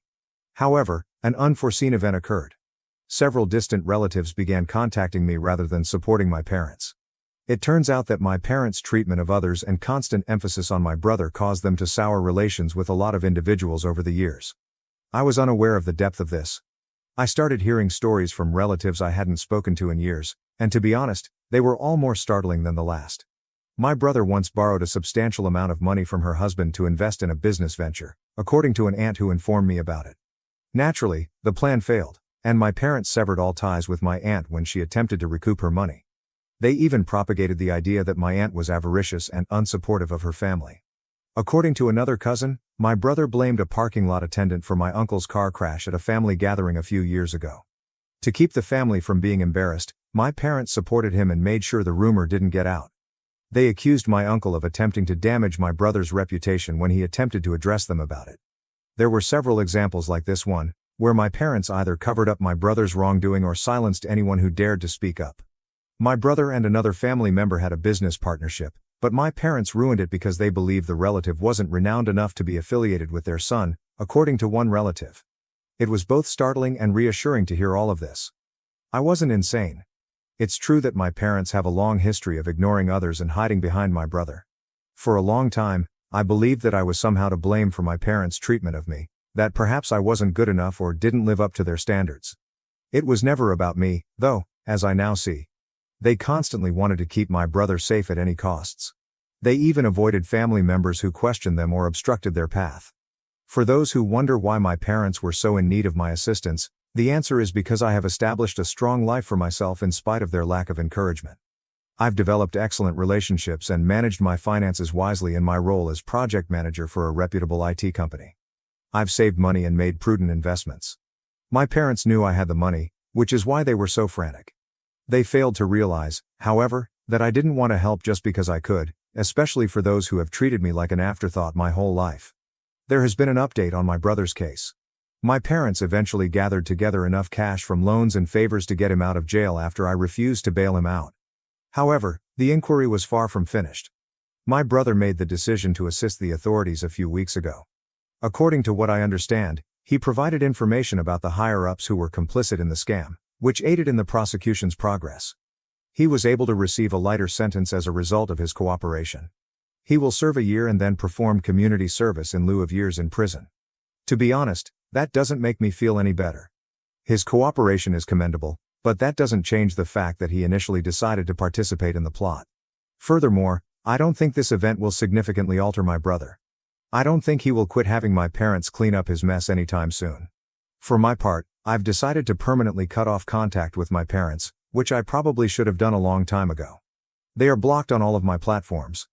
I even instructed the front desk of my building to deny them entry if they returned without warning. I'm tired of serving as their fallback option, scapegoat, or emotional target. I'm surprisingly not depressed about it. I had assumed that leaving my family would be a great loss, but instead it feels liberating. I can now live my life without having to continually compare myself to my brother or ask for morsels of affection from people who would never show it to me. The family members who got in touch have been incredible. They've shown me that I'm not alone, and I feel supported for the first time in a long time. It's weird because after years of my parents excluding me, I've unexpectedly found a family. In fact, I'm excited to get to know these relatives better because many of them have invited me to family events that my parents won't be there. One of my aunts even expressed regret for not recognizing the situation sooner. She claimed that although she always thought something wasn't right with the way my parents treated me, she kept quiet about it because she didn't want to start a fight. She is now one of my biggest supporters, along with a few other family members. For the first time, I feel hopeful, even though I have no idea what the future contains. I appreciate all of your help and guidance during this trip. Reading your comments helped me realize that I wasn't insane for sticking up for myself, even though it hasn't been easy. It feels so amazing to finally feel like I'm in charge of my life. When my husband had lupus, my parents abandoned me during pregnancy. They returned years later wanting to be grandparents but never apologized. When my husband was diagnosed with lupus, my parents left me during my pregnancy, saying that he and my unborn child weren't part of their family. They arrived 3 years later and expressed a desire to become grandparents. I severed my relationship with my parents 3 years ago after it became evident to them that my sister was more significant to them than my husband, me, or even their grandson. For background, after nearly a year of symptoms, my spouse was diagnosed with lupus during my second trimester. After multiple testing and hospital stays, we received this diagnosis, and it was a very trying period for us. The news that we were having a baby made us even more anxious. I anticipated my family to help us through this, of course. When I told my parents, they promised to do everything in their power to support me during my pregnancy and after the baby was delivered. Despite our tense prior history, I believed we were becoming closer since my sister moved away after her marriage 7 years ago, thus their pledge meant a lot to me. During her time here, my parents always emphasized her as the golden child. After she moved away and got preoccupied with her life, I believed I had a chance to connect with my parents at last. I was mistaken. I was only viewed by them as a stand-in for their favorite daughter. When my sister came home 2 months after my baby was born and announced her divorce due to her husband's infidelity, this became evident. My parents spent all of their time with her right away, forgetting about me and my relatives. I was heartbroken. Knowing that my husband and I were still adjusting to his diagnosis and frequent doctor's appointments, they had pledged to help with the baby. Because of his illness, which left him exhausted most of the time, I wasn't always able to rely on my spouse at home. Even yet, I was angry with my parents and never blamed him. My parents once became irate and told me that my sister was more significant to them than I was, particularly if I were to compare her to my own family. They claimed that although my sister was their family, my husband and son were neither. I quickly ended the call, blocked them, and never spoke to them again because that sentence was so extremely upsetting. Despite the passage of 3 years, I still can't get it out of my head. I've kept them out of my life ever then, and I want to continue doing so. Fortunately, my in-laws stepped up and provided us with excellent care. They would visit every other day to help with the baby and everything else because they knew my husband was struggling, even during my pregnancy. Even though we got along quite fine without my parents' assistance, it still hurt a lot that they didn't even think of my husband and son, especially their grandson, as members of their family. We have now moved on after 3 years. We can afford to hire a full-time nurse, and last year my husband's web development company took off. We now operate our business from home together after I resigned my job to work with him. It is a practical arrangement. My parents unexpectedly arrived with a slew of gifts a few days after we celebrated our son's 3rd birthday. Since we hadn't spoken for 3 years, they hadn't tried to get in touch, so I was shocked to see them. They didn't even recognize our earlier talk when they got there. They pretended that they had come to meet their grandson and wanted the opportunity to become grandparents, rather than offering an apology. I laughed, closed the door, and refused to interact since their actions were so absurd. After what they said the last time we spoke, I was not going to allow them to meet my son. Their statement that my husband and son were neither their family nor their responsibilities is still fresh in my mind. I wanted them to follow it now. They were agitated and would not go, making noise and pleading with me to open the door in order to clear the air, but I had no interest in doing so. Until they eventually left, I acted as though I couldn't hear them. Despite hearing the entire exchange, my husband and in-laws remained silent until I had composed myself. They talked to me about 30 minutes later and advised me to talk to my parents again, even though I didn't want to give them an opportunity to meet my son just yet. My spouse and his parents feel that I should at least listen to them and consider it calmly. They contend that I would regret not giving my parents an opportunity to explain themselves because they still made the effort to show there, even though it has been 3 years. At least I'll feel good about giving them an opportunity, even if it doesn't work out, and they were the ones who blew it. I followed my instructions. I truly appreciate that my spouse and in-laws were not forcing their opinions on me. I know that their counsel was given out of care. But I simply don't want to speak with my folks. I don't think I need that type of drama in my life right now, and I don't feel ready. I've always had a tense relationship with my parents, and following that most recent argument, I made the decision that I wouldn't talk to them unless they truly apologized. That still hasn't occurred. They didn't offer an apology when they recently appeared. Even if they later apologize, I'll need some time to determine whether their sincerity or desire to maintain a relationship with their grandchild is the reason. I believe I've earned the right to forgive them, so I won't be doing it right away. My sister has always been their top priority, and they have never treated me well. However, I acknowledge that I might regret not providing my parents an opportunity to clarify their position and make amends, as my husband and in-laws have pointed out. I'm unsure of what to do and am bewildered. After 3 years of no communication, am I mistaken for not wishing to speak with my parents? Update: I've given it some thought and read over all of the comments. I really appreciate your advice. I've come to the conclusion that I'm not yet ready to speak with my parents. Their actions have still caused me much emotional pain. They still haven't apologized, and I had decided not to talk to them until they did. They had the opportunity to apologize when they arrived the other day, but they chose not to. After I shut them out, they attempted to speak to me through the door, claiming that we could resolve the matter. They never said the one thing they were expected to say. They were sorry. It's okay. I've gone 3 years without speaking to anyone, and I can do the same for the next 3. My husband and his family and I have spoken about this, and we don't have any animosity. This choice isn't causing us any conflict. They knew how distressed I was when my parents contacted me, so they were only offering me advice out of concern. They don't argue or put any pressure on you. Since several comments seem to cast doubt on their motives, I just wanted to make that clear. The support from my husband and in-laws is tremendous. Even if it were for the benefit of my family, they would never make me do something I wasn't prepared for. My parents were quite kind when I told them how I felt and that I wasn't ready to talk to them. They assured me that they would respect my choice and not put any pressure on me, even if I didn't feel ready at any time thereafter. They made it clear that they would totally support me in making the greatest decision for myself since they trusted me to do so.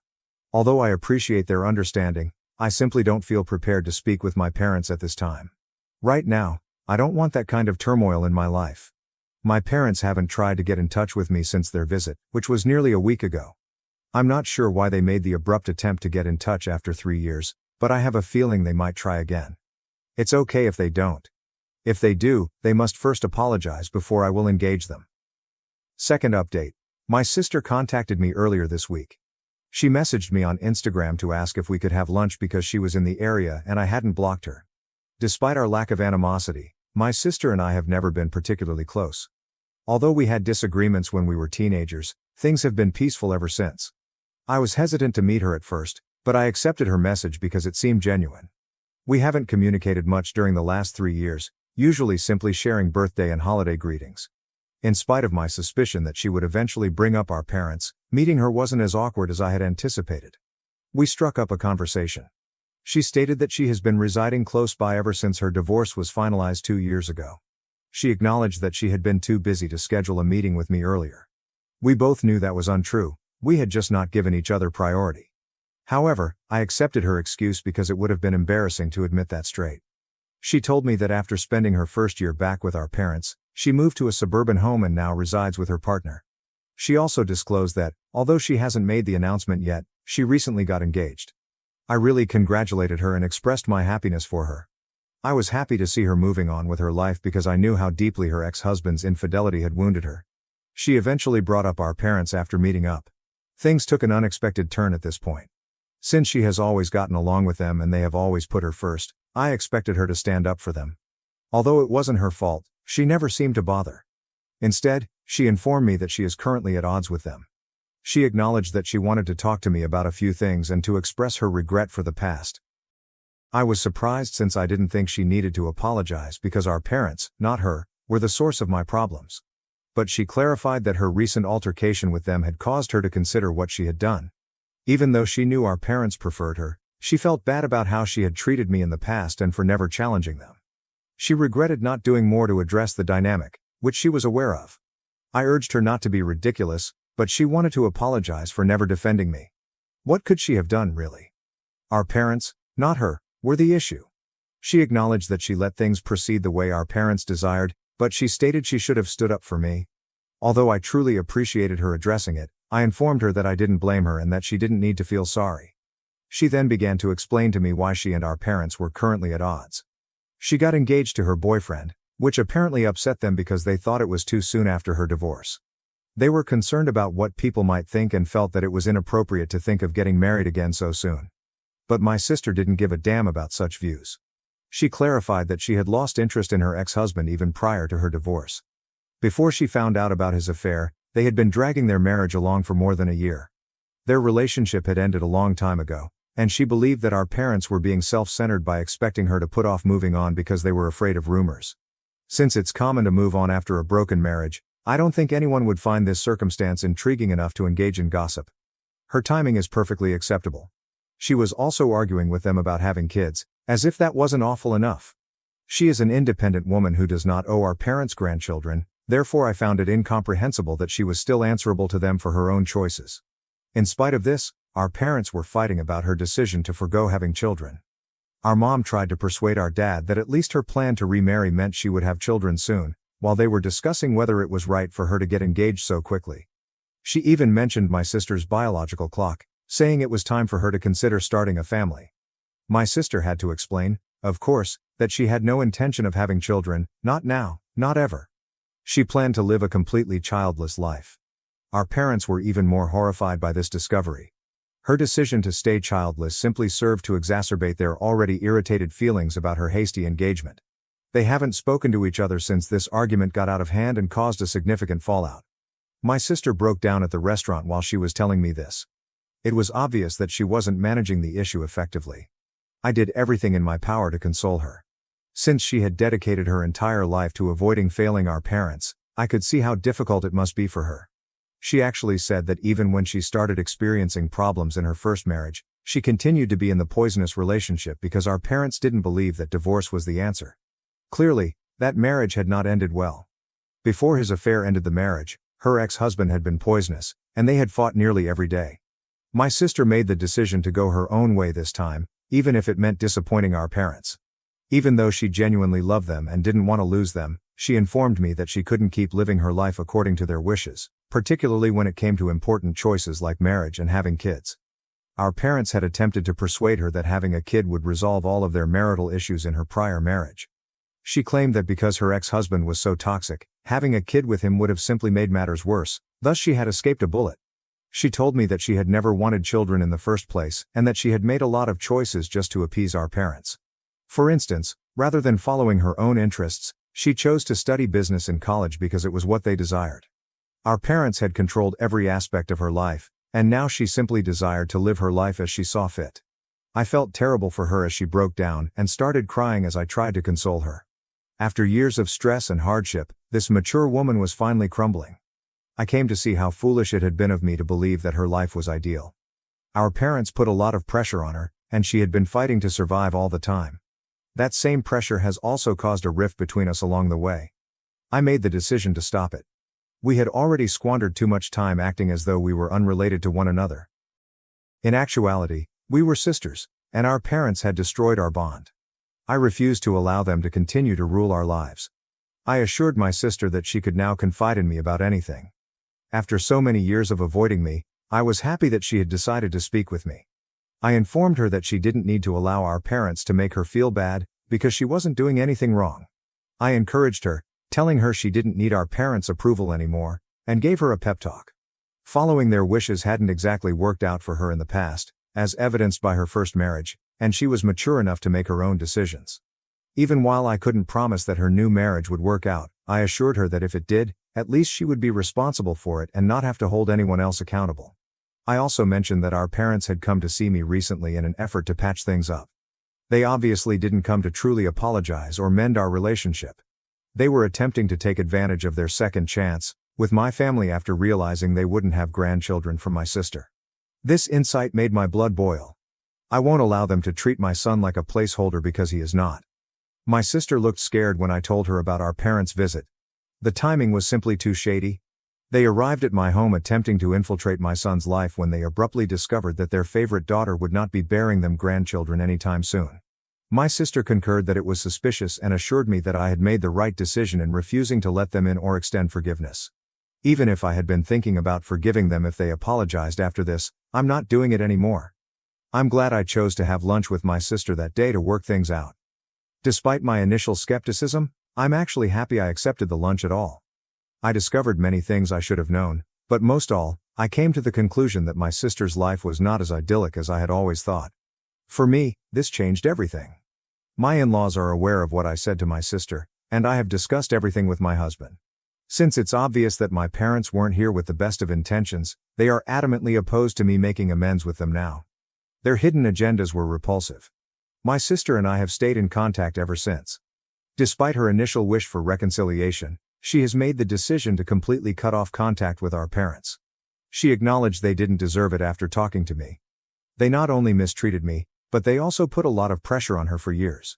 She informed me that she didn't even know who she truly was for a long time because she had spent so much of her life trying to please them. It may sound cheesy, but for her, that's the real deal.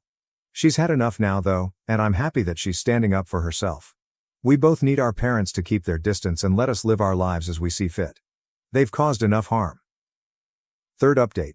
My sister and I have been corresponding daily for the past 5 weeks since our lunch date. Sincerely, we both needed this but were unaware of it until now, so I'm extremely happy that we're getting back in touch. We were both made aware of how horribly our parents treated us by that lunch talk. Our parents made another attempt to get in touch with us last week. Since we've blocked them everywhere else, they sent us an email. Even still, their tone was patronizing, as though they were reaching out to us as a favor. We responded that we didn't need that and asked them to avoid us before blocking them once more. We both spent a lot of time attempting to gain their favor, but it's obvious now that we can't win with them. We no longer want to be good daughters to them because they weren't good parents to either of us. We cut them off entirely after sending them our last response. They haven't made another attempt to get in touch since. I hope they leave us alone at last. That negativity is not what I want in my life. They are awful people in addition to being bad parents. I'm glad I stopped seeing them years ago. Because she was so devoted to them, it has been more difficult for my sister. In all honesty, though, it seems more like Stockholm Syndrome. I'm here to support her while she deals with it now.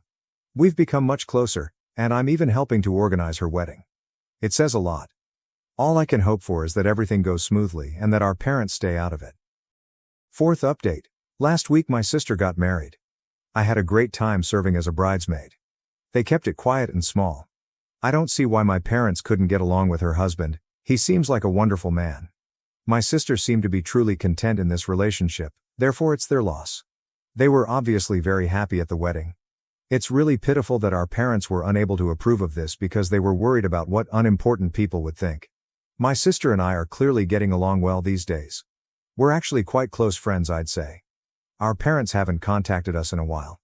They informed us via email approximately 5 months ago that they were giving everything to charity and that we shouldn't expect an inheritance because we are ungrateful brats. I'm not sure why they felt the need to inform us of that or what they anticipated would occur next. They must be disappointed that we didn't go pleading for their pardon, but it doesn't matter to anyone. I'm content with my life, my son, my spouse, and my in-laws, who are far superior to my parents. My sister is content with her spouse as well. Our parents are free to remain alone and stew in their resentment and hatred. It's really their loss. Cast out by my family for favoring my golden child, sister, my aunt helped me. Now they seek my help. Am I the asshole for refusing? My life was completely upended 10 years ago when my family, particularly my sister Claire, chose to exclude me from the house. Why? I was viewed as a traitor by them since I managed to pay for my college education without their assistance. I had nowhere to go when I was 18 and ready to start college. All of this was made possible by Claire, the golden child, who consistently made me seem unimportant in contrast. Claire was my favorite from a young age, yet she is 4 years older than I am. She was the object of my parents' obsession. They would practically hold a celebration if she received an A. You understand what I mean when I say, "Oh, cool. What's for dinner?" When I receive an A. My parents treated Claire like a prodigy by the time she left for a prestigious business school. They covered everything, including her expensive clothes, condo, and tuition. I kept my head down in the meanwhile, knowing that I would have to work things out on my own.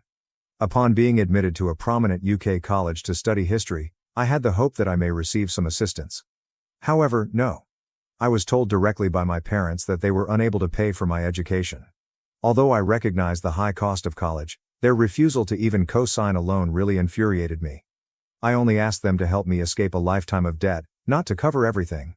However, they declined. Their logic? They were also hoping to launch a small business at the time, so it seems that all of their resources were going toward that. We already paid for Claire's college. We have to think about our future now. I was stuck. When it came to me, my parents were all about being frugal and responsible. I didn't want to miss the opportunity to attend this college, but it felt like they were purposefully creating barriers for me. My parents had no difficulty spending a lot of money on Claire. I had no choice but to ask my Aunt Denise. My dad's older sister, Denise, is the total antithesis of my parents. In addition to being a brilliant neurosurgeon, she is also quite grounded. There was always this strange tension between her and my parents. They would pretend to be kind at family get-togethers, but it was obvious they were angry with her success. Especially my dad detested being overshadowed by her. At first, I didn't want to engage Denise, but I had to. I contacted her to see if she might cover my tuition. She made no hesitation at all. "Of course, I'll help. Why didn't you come to me sooner?" I was afraid my father would learn. He would go crazy if he found out that I had asked Denise for money behind his back. I therefore pleaded with Denise to keep it a secret. I believed I was safe for a while. I had paid my tuition and was preparing to go to school. Claire then made the decision to sabotage everything. I'm still not sure how she learned that I had asked Aunt Denise for assistance, but she did. And because she was Claire, she had to make it into a tremendous, dramatic ordeal rather than simply letting it go. I felt something wasn't right the moment I got home from a night out with some pals. Everything I owned was put in boxes. My books, my clothes, even my bed linens. Claire was standing there with this smug, self-satisfied expression on her face as my parents were seated in the living room. I had the impression that I had entered a perverse intervention. My father wasted no time. I had no idea what he was talking about, so I looked at the stack of papers he threw at me and said, "Explain this." I became aware that Claire had completely lost her mind at that point. She had created fictitious emails between Aunt Denise and me, giving the impression that I was betraying the family by disclosing information about their business plans in return for Denise covering my tuition. My eyes were unbelievable. In order to make it appear as though I had betrayed my family, Claire had combed through my laptop, discovered actual emails between Denise and me, and altered them using Photoshop or another program. I was taken aback. My parents refused to listen to me when I tried to explain that it was all a lie. No matter what I replied, they continued to say, "We trusted you, and you stabbed us in the back." They obviously believed Claire. She was always believed by them. It seemed as though I had vanished from the world. They instructed me to immediately collect my belongings and depart. I told a total lie, which led to my official expulsion from the house. I pleaded with them to think again. Aunt Denise had already promised to cover my tuition, so I didn't want to put her through any more trouble. My parents, however, were unconcerned. They claimed they didn't want to interact with me and labeled me a traitor. That was it. I only had a few boxes of my belongings and the clothing on my back when I fled. Aunt Denise took me in. To be honest, I'm not sure how I would have managed without her. She immediately took me in and showed me the kind of family I hadn't experienced in years. Denise was the only person who truly cared about me while my parents were preoccupied with their future business and worshipping Claire. I will always be thankful for that. But even today, I can't get rid of the memories of that night. Claire standing there with that arrogant expression on her face, knowing she had won, my parents staring at me like I was a criminal, and all of my belongings packed away when I walked into my house. I was standing on Aunt Denise's doorstep, my life in boxes, having been evicted from my own home. I was still trying to figure out what the hell had occurred. It like a nightmare. In a single night, how does one go from feeling like a member of a family to experiencing homelessness? Even though the entire situation seemed bizarre, I couldn't claim to be all that shocked. Although my parents had always made it apparent that Claire came first, I never imagined it would go this far. Being the angel that she is, Denise embraced me wholeheartedly. She didn't pry or ask a lot of questions. She simply told me that her house was mine for however long I needed it after realizing how hurt I was. That type of generosity, man, it really got to me because I knew at that moment that I had never experienced anything like that from my own parents. I thus took up residence with Aunt Denise. Initially, waking up in her guest room and seeing a house that wasn't mine felt weird. But as time went on, it began to feel more like home than the location where I was raised. As we talked about everything, we got closer. As it happens, I had no idea how much Aunt Denise knew about my parents' actions. For years, she had avoided them and only attended family gatherings out of duty. She revealed to me something that completely shocked me. My father had harbored animosity toward her long before I was even born. It had always been Denise's turn. She attended medical school, married a wonderful man who tragically died young, and created a wonderful life. My dad was doing all right in the meantime, but he constantly felt like she was taking center stage. He was strangely competitive whenever they met. According to Denise, their relationship had basically devolved into a contest to see who could appear more attractive to the other members of the family. However, my dad hated his sister rather than being proud of her. And it wasn't just about jobs, he felt dominated in practically every aspect of life, including money and society. Denise suspected that my parents' treatment of me had been influenced by their jealousy. Denise knew all of this years ago, but she chose to remain silent so as not to aggravate me. She told me everything now that I lived with her. She seemed to be filling in all the blanks in my life that had never made sense, like why my parents always went out of their way for Claire and why they never seemed to care what I did. It all came down to a strange family dynamic that I was completely unaware of. Although it was wonderful living with Denise, I was unable to fully unwind. I kept expecting my parents to call, for Claire to suddenly appear, or for them to say they were sorry. Naturally, though, that never took place. Weeks passed, and nothing happened. Not a single phone call, no text. I was initially incensed. How could they just ignore me as if I didn't exist? But eventually the rage subsided and I became numb. My brain seemed to be turning off all of my feelings so that I could continue to function. But Denise was fantastic. Unless I wanted to, Mom never forced me to discuss what had happened. She gave me time to think things through. She even made sure I had all I needed before I departed for the UK by helping me organize everything for school. I honestly don't know how I would have survived that period of time if it weren't for her. However, despite her backing, my parents' silence was terrible.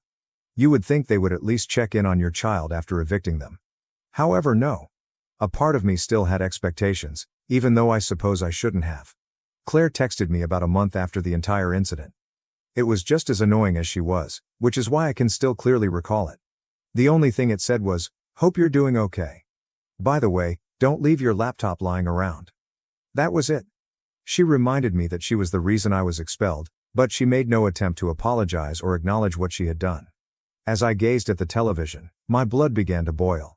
Simply put, she was making fun of me. I didn't answer. What was the purpose?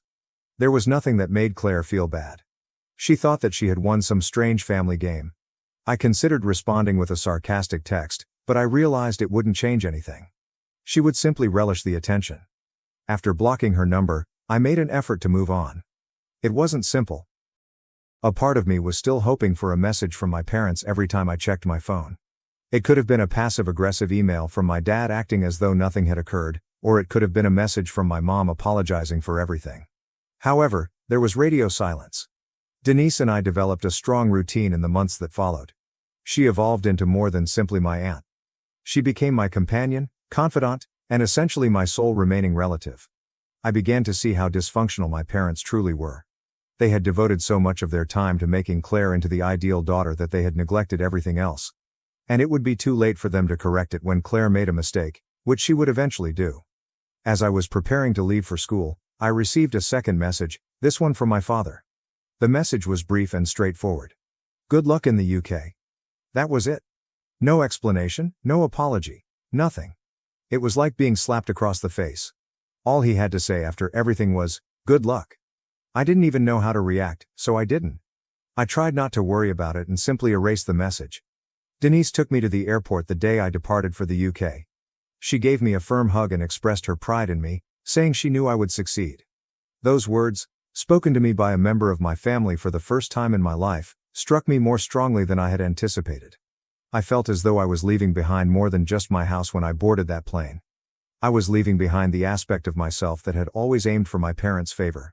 I made the decision that I no longer needed them after that. I had myself, I had Denise, and I had my future. I wasn't going to waste any more energy chasing after people who obviously didn't care about me, but if they wanted to get in touch, that's okay. I was finished. The UK was a terrific place to live. I made some friends, adapted to college life, and stopped worrying about my family all the time for the first time in years. Although I can't claim to have forgotten about them, I can say that I wasn't thinking about them as much. I was concentrating on my education, planning for the future, and simply attempting to live a life free from the stress of being my parents' shadow.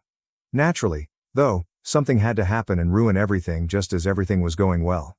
I came back to my hometown after graduation, got a fantastic, well-paying job, and then my mother called.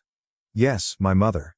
The same woman who had stopped talking to me ever since I was expelled. It came as a complete surprise. My phone buzzed while I was reviewing some notes for a paper in my dorm room. For a while, I thought I was seeing things when I saw her name appear. My thoughts were racing as I gazed at the television. Do I have to respond to it? Disregard it? Why was she calling me now, after all that had transpired? I gave it a few more rings. Then I took up, against my better judgment. Hello, I answered, attempting to sound composed despite my racing heart. She was unsure of what to say, as seen by the delay on the other end. At last she spoke something.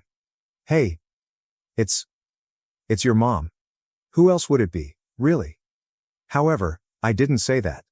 After nearly 2 years of silence, I simply waited for her to explain why she was calling. After hesitating once again, she abruptly stated, "We need to talk." I couldn't resist laughing.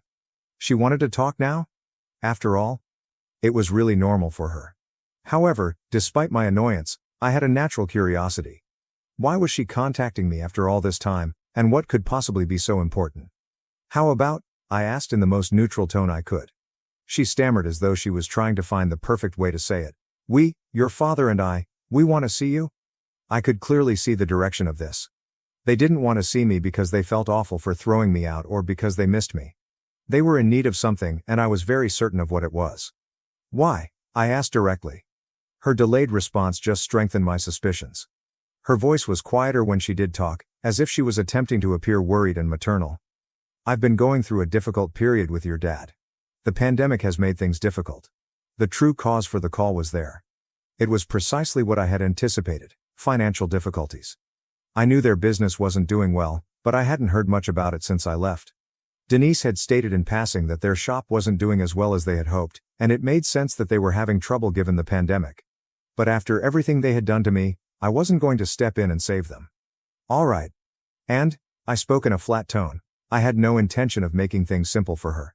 She began, "Your sister, Claire, has been taking care of things for us, but..." I interrupted her at that point. Knowing where this was going, I said, "Let me guess. Claire messed everything up." Her response was sufficient, but there was a lengthy gap on her end. Claire had messed it up, of course. I had no idea why they were taken aback. She always cared more about how she looked than about putting in the effort. It was backfiring. They had trusted her with everything. My mother drew a breathless gasp. She said, "Things haven't been going as planned. And we require assistance." I chuckled. I was unable to resist. They wanted my assistance after everything, after kicking me out, interrupting me, and allowing Claire to run me over? It was unbelievable how bold it all was. Unbelievable, I whispered to myself. "What's so amusing?" my mother inquired, as though she was truly perplexed and couldn't comprehend why I wasn't seizing the opportunity to intervene and save the day. "Are you serious? Do you genuinely believe that I will assist you?" I said, raising my voice. All the feelings I had been suppressing for the last 2 years were rising to the surface, and I could feel the rage rising. Her voice faltered as she said, "We are your parents. We were not perfect, but... However, we require you." Even though she couldn't see me, I shook my head. "Mom, you weren't simply making mistakes. I was ejected from the house by you. You trusted Claire's falsehoods about your own child. You need me now that we haven't spoken in years? And all of a sudden, I'm expected to abandon everything and run?" After then, she was silent. She was clearly unsure of what to say. She most likely wasn't used to me advocating for myself in this way. I would have just followed their instructions when I was still living at home in the hopes that it would maintain harmony. However, it is no longer the case. I wasn't going to let them walk all over me again because I had changed. She spoke at last, but her voice was different. She no longer made an effort to sound kind and kind. She now sounded annoyed, as if she was surprised that I was being so challenging. Sharply, she remarked, "We're still your family. That is at least how much you owe us." The last straw was that. I responded icily, "I owe you absolutely nothing. Go ask Claire for aid if you need it. Remember that she's your golden child?" I hung up the phone without waiting for her answer. Even though my hands were shaking and my heart was racing, I experienced an odd sensation of relief. At last, I had expressed what I needed to.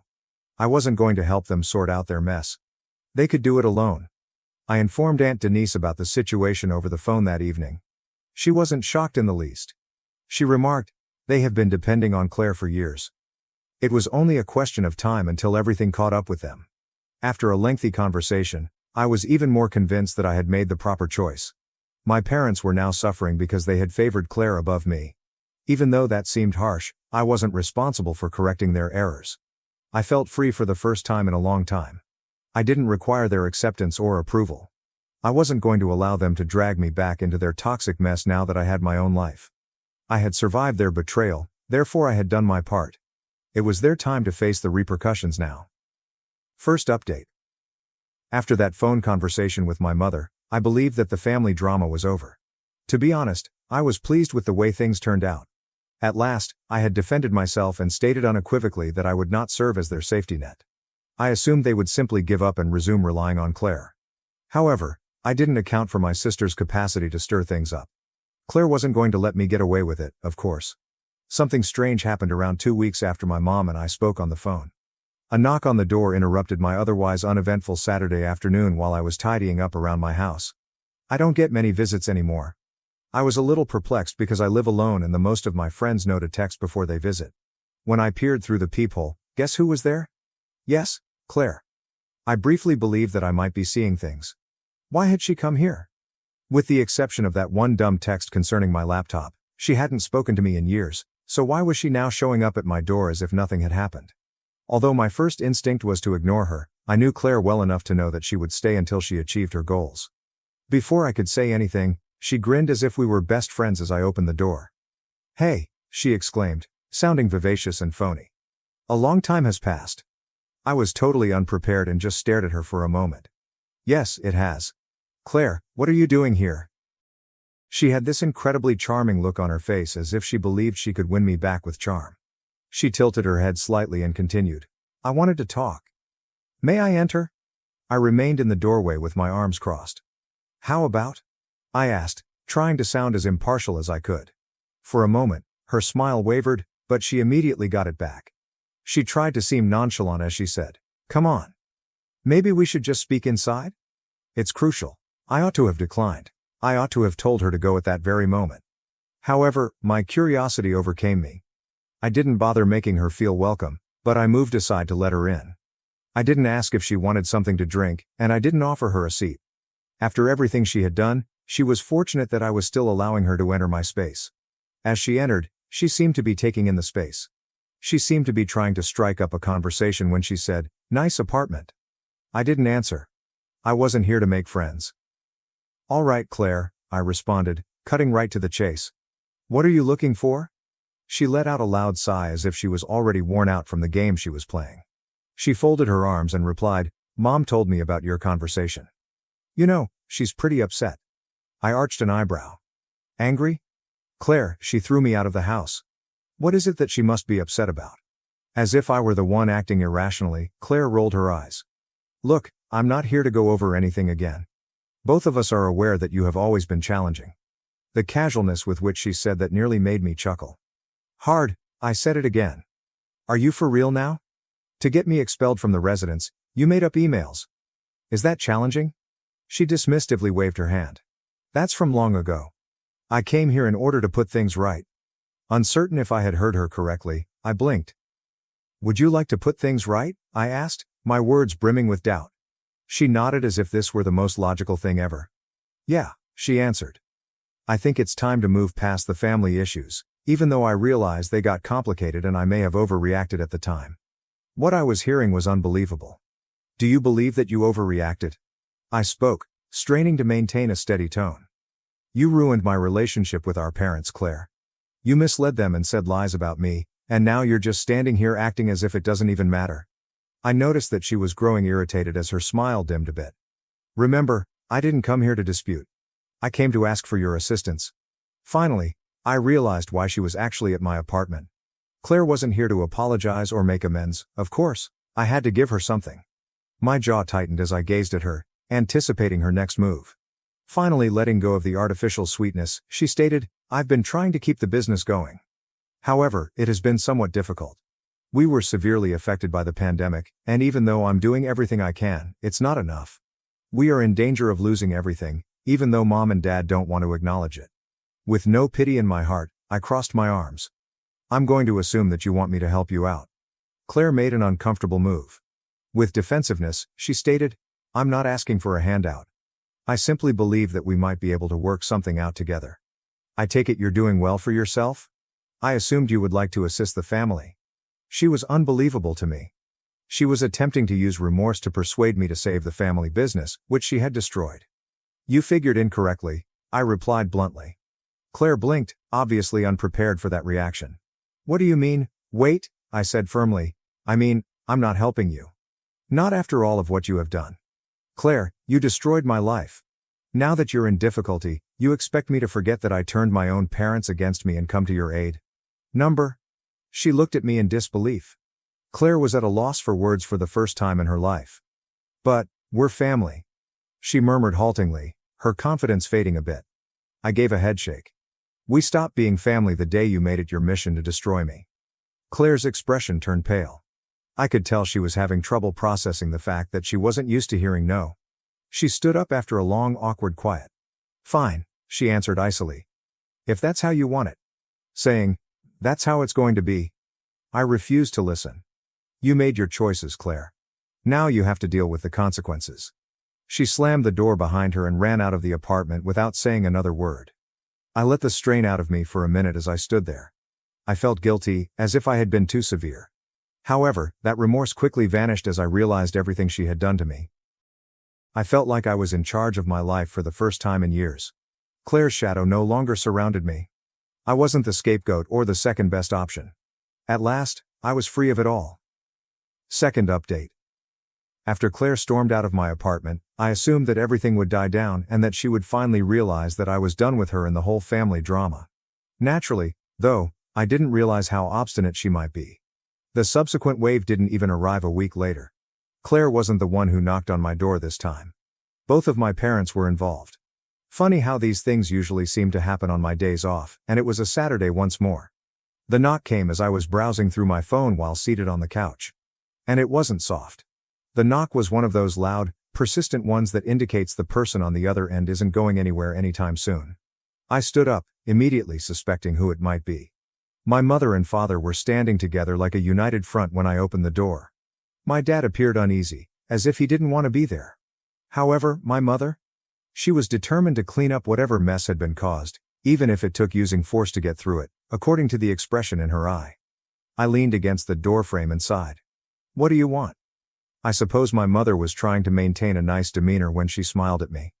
Can we come in and talk? We need to sort some things out. I wanted to slam the door in their faces, but I reasoned that they would simply keep coming if I didn't let them in immediately. So I sighed loudly and moved aside to let them in. As they entered, they looked about as if they were expecting something more than a simple apartment.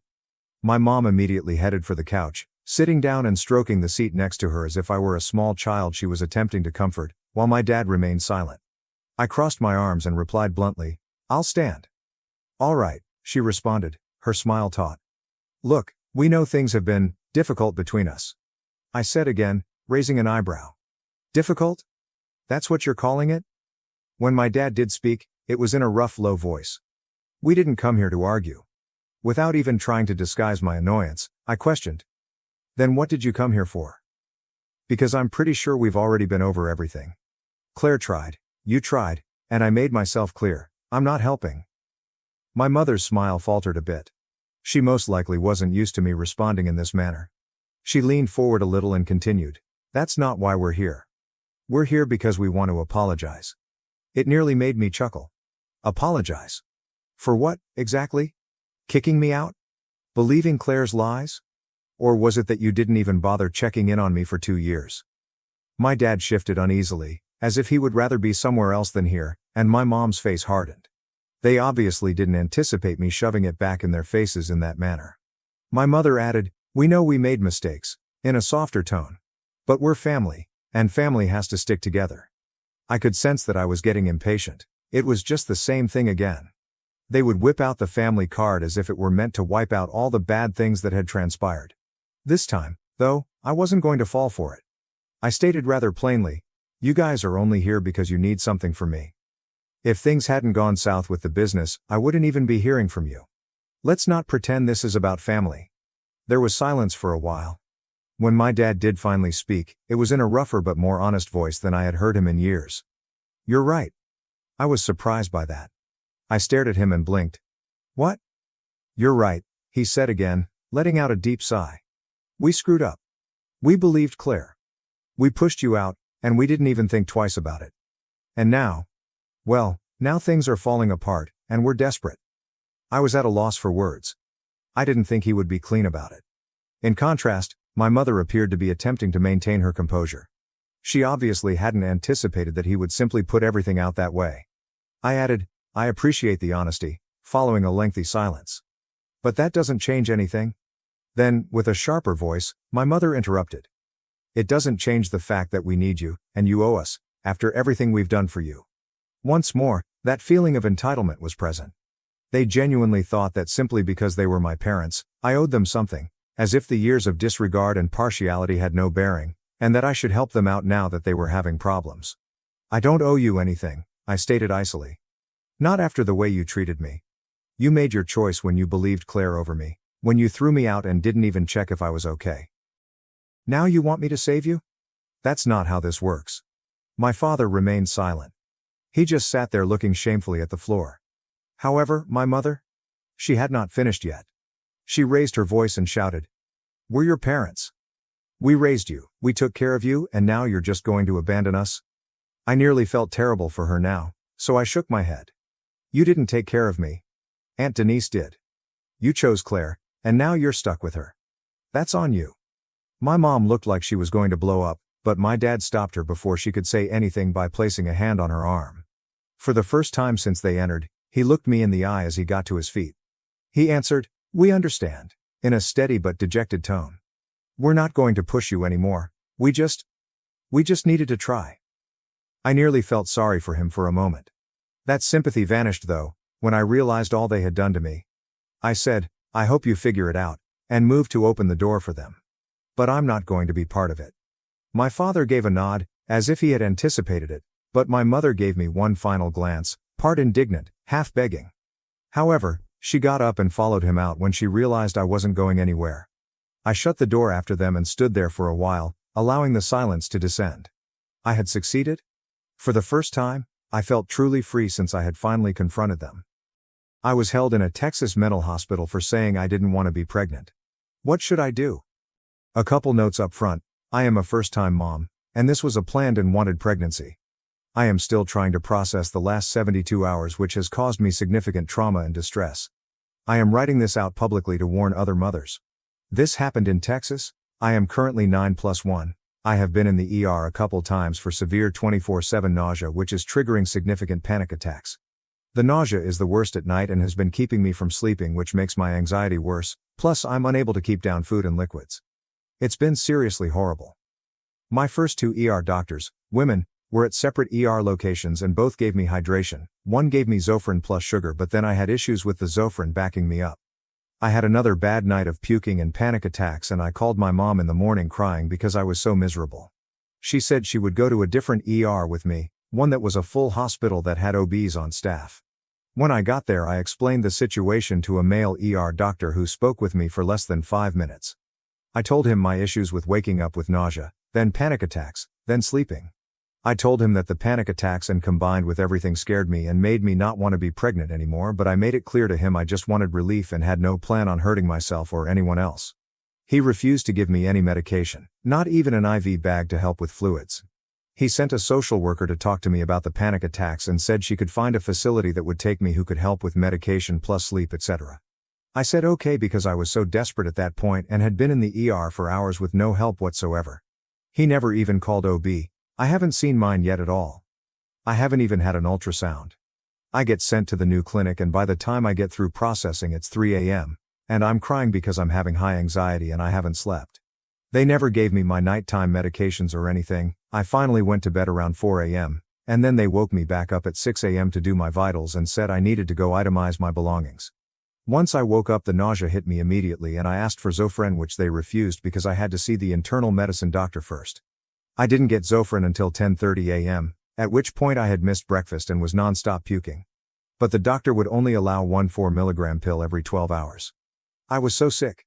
Eventually I'm seen by a psychiatrist who I thought would be able to help me with meds, but he said no, I can't take anything because I'm pregnant and I'd have to talk to a different doctor who wasn't going to be in until Monday. This was on Saturday. At that point I freak out because now I'm away from home. They aren't giving me my over-the-counter meds like Unisum plus B6 for nausea or my prenatals. And they're not giving me enough Zofran to keep the nausea at bay. I said I wanted to leave then, as I was there voluntarily, and the doctor was mad and said I'd have to sign an AMA form and he'd place me on a 24-hour hold, where the other doctor would talk to me before the 24 hours and determine if they'd try to get a court order to keep me. I was so shocked. I asked if there was any way I could talk to someone as I didn't want to say, and they were holding me involuntarily at that point. He said no.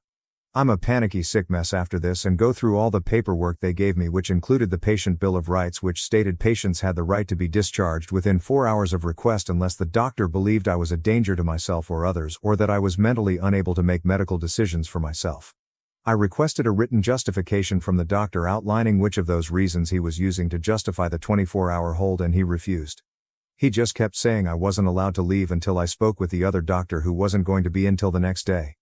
At around 3:30 my mom and fiancé came for visitation and I brought my paperwork with me and showed them the patient rights documents, and they were pissed, so they stayed 2.5 hours after visitation and argued with them to release me so I could go home, since they weren't even treating me anyway and withholding medications.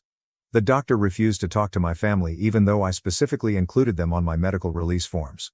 So they had a right to request that information and were requesting a justification for keeping me there past the 4 hours. It got so bad my mom even called the cops and filed a police report. They refused to let me go, so I had to stay another night without Zofran and couldn't sleep, couldn't eat, couldn't keep food or water down. There was no doctor on staff at the time, so when the nurses called to get my Zofran prescription increased, the doctor didn't answer and they couldn't do anything for me. I could tell the nurses were trying their best and were very frustrated for me. The original doctor came back an hour before the 24 hours were up, and clearly did not want to talk to me. I think the other doctor said he wasn't getting involved because it was turning into a legal situation at that point. He was super short with me, and when I requested justification for the 24-hour hold, he said the ER doctor and said I didn't want to be pregnant anymore and used that as justification. I'm absolutely floored at this point. He didn't want to speak further about the issue and discharged me. But apparently no one knew how to discharge me because it's the weekend, so it took another few hours to even leave. The whole situation was so miserable and I legitimately feel traumatized by the experience. I still feel like I need help with the nausea and panic attacks, but I'm scared to go back to the ER now. It's been so horrible and I don't know what to do besides talk to my OB at my upcoming appointment and hope she's more understanding of my problems. I'm going to file complaints with the hospital and the state regarding what happened. I am also going to consult with a few lawyers to see if I have a case against them. This whole experience has left me feeling incredibly hopeless and frustrated with the medical system. I feel like I was punished for saying I didn't want to be pregnant anymore. As for me, I am currently staying with my mom's. I was able to finally get some rest and take enough Zofran and Unisum plus B6 to keep the puking at bay for a bit. I'm trying my best to keep my cool and avoid a panic attack. I appreciate any advice anyone could give on how to navigate this situation. Comments by OOP. I really wanted to move out of Texas before I got pregnant because I was so worried for those exact reasons.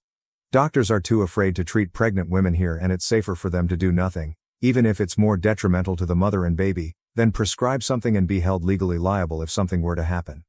It's a horrible, horrible byproduct of the current abortion ban. It's really hard to convey just how traumatizing it was with only words.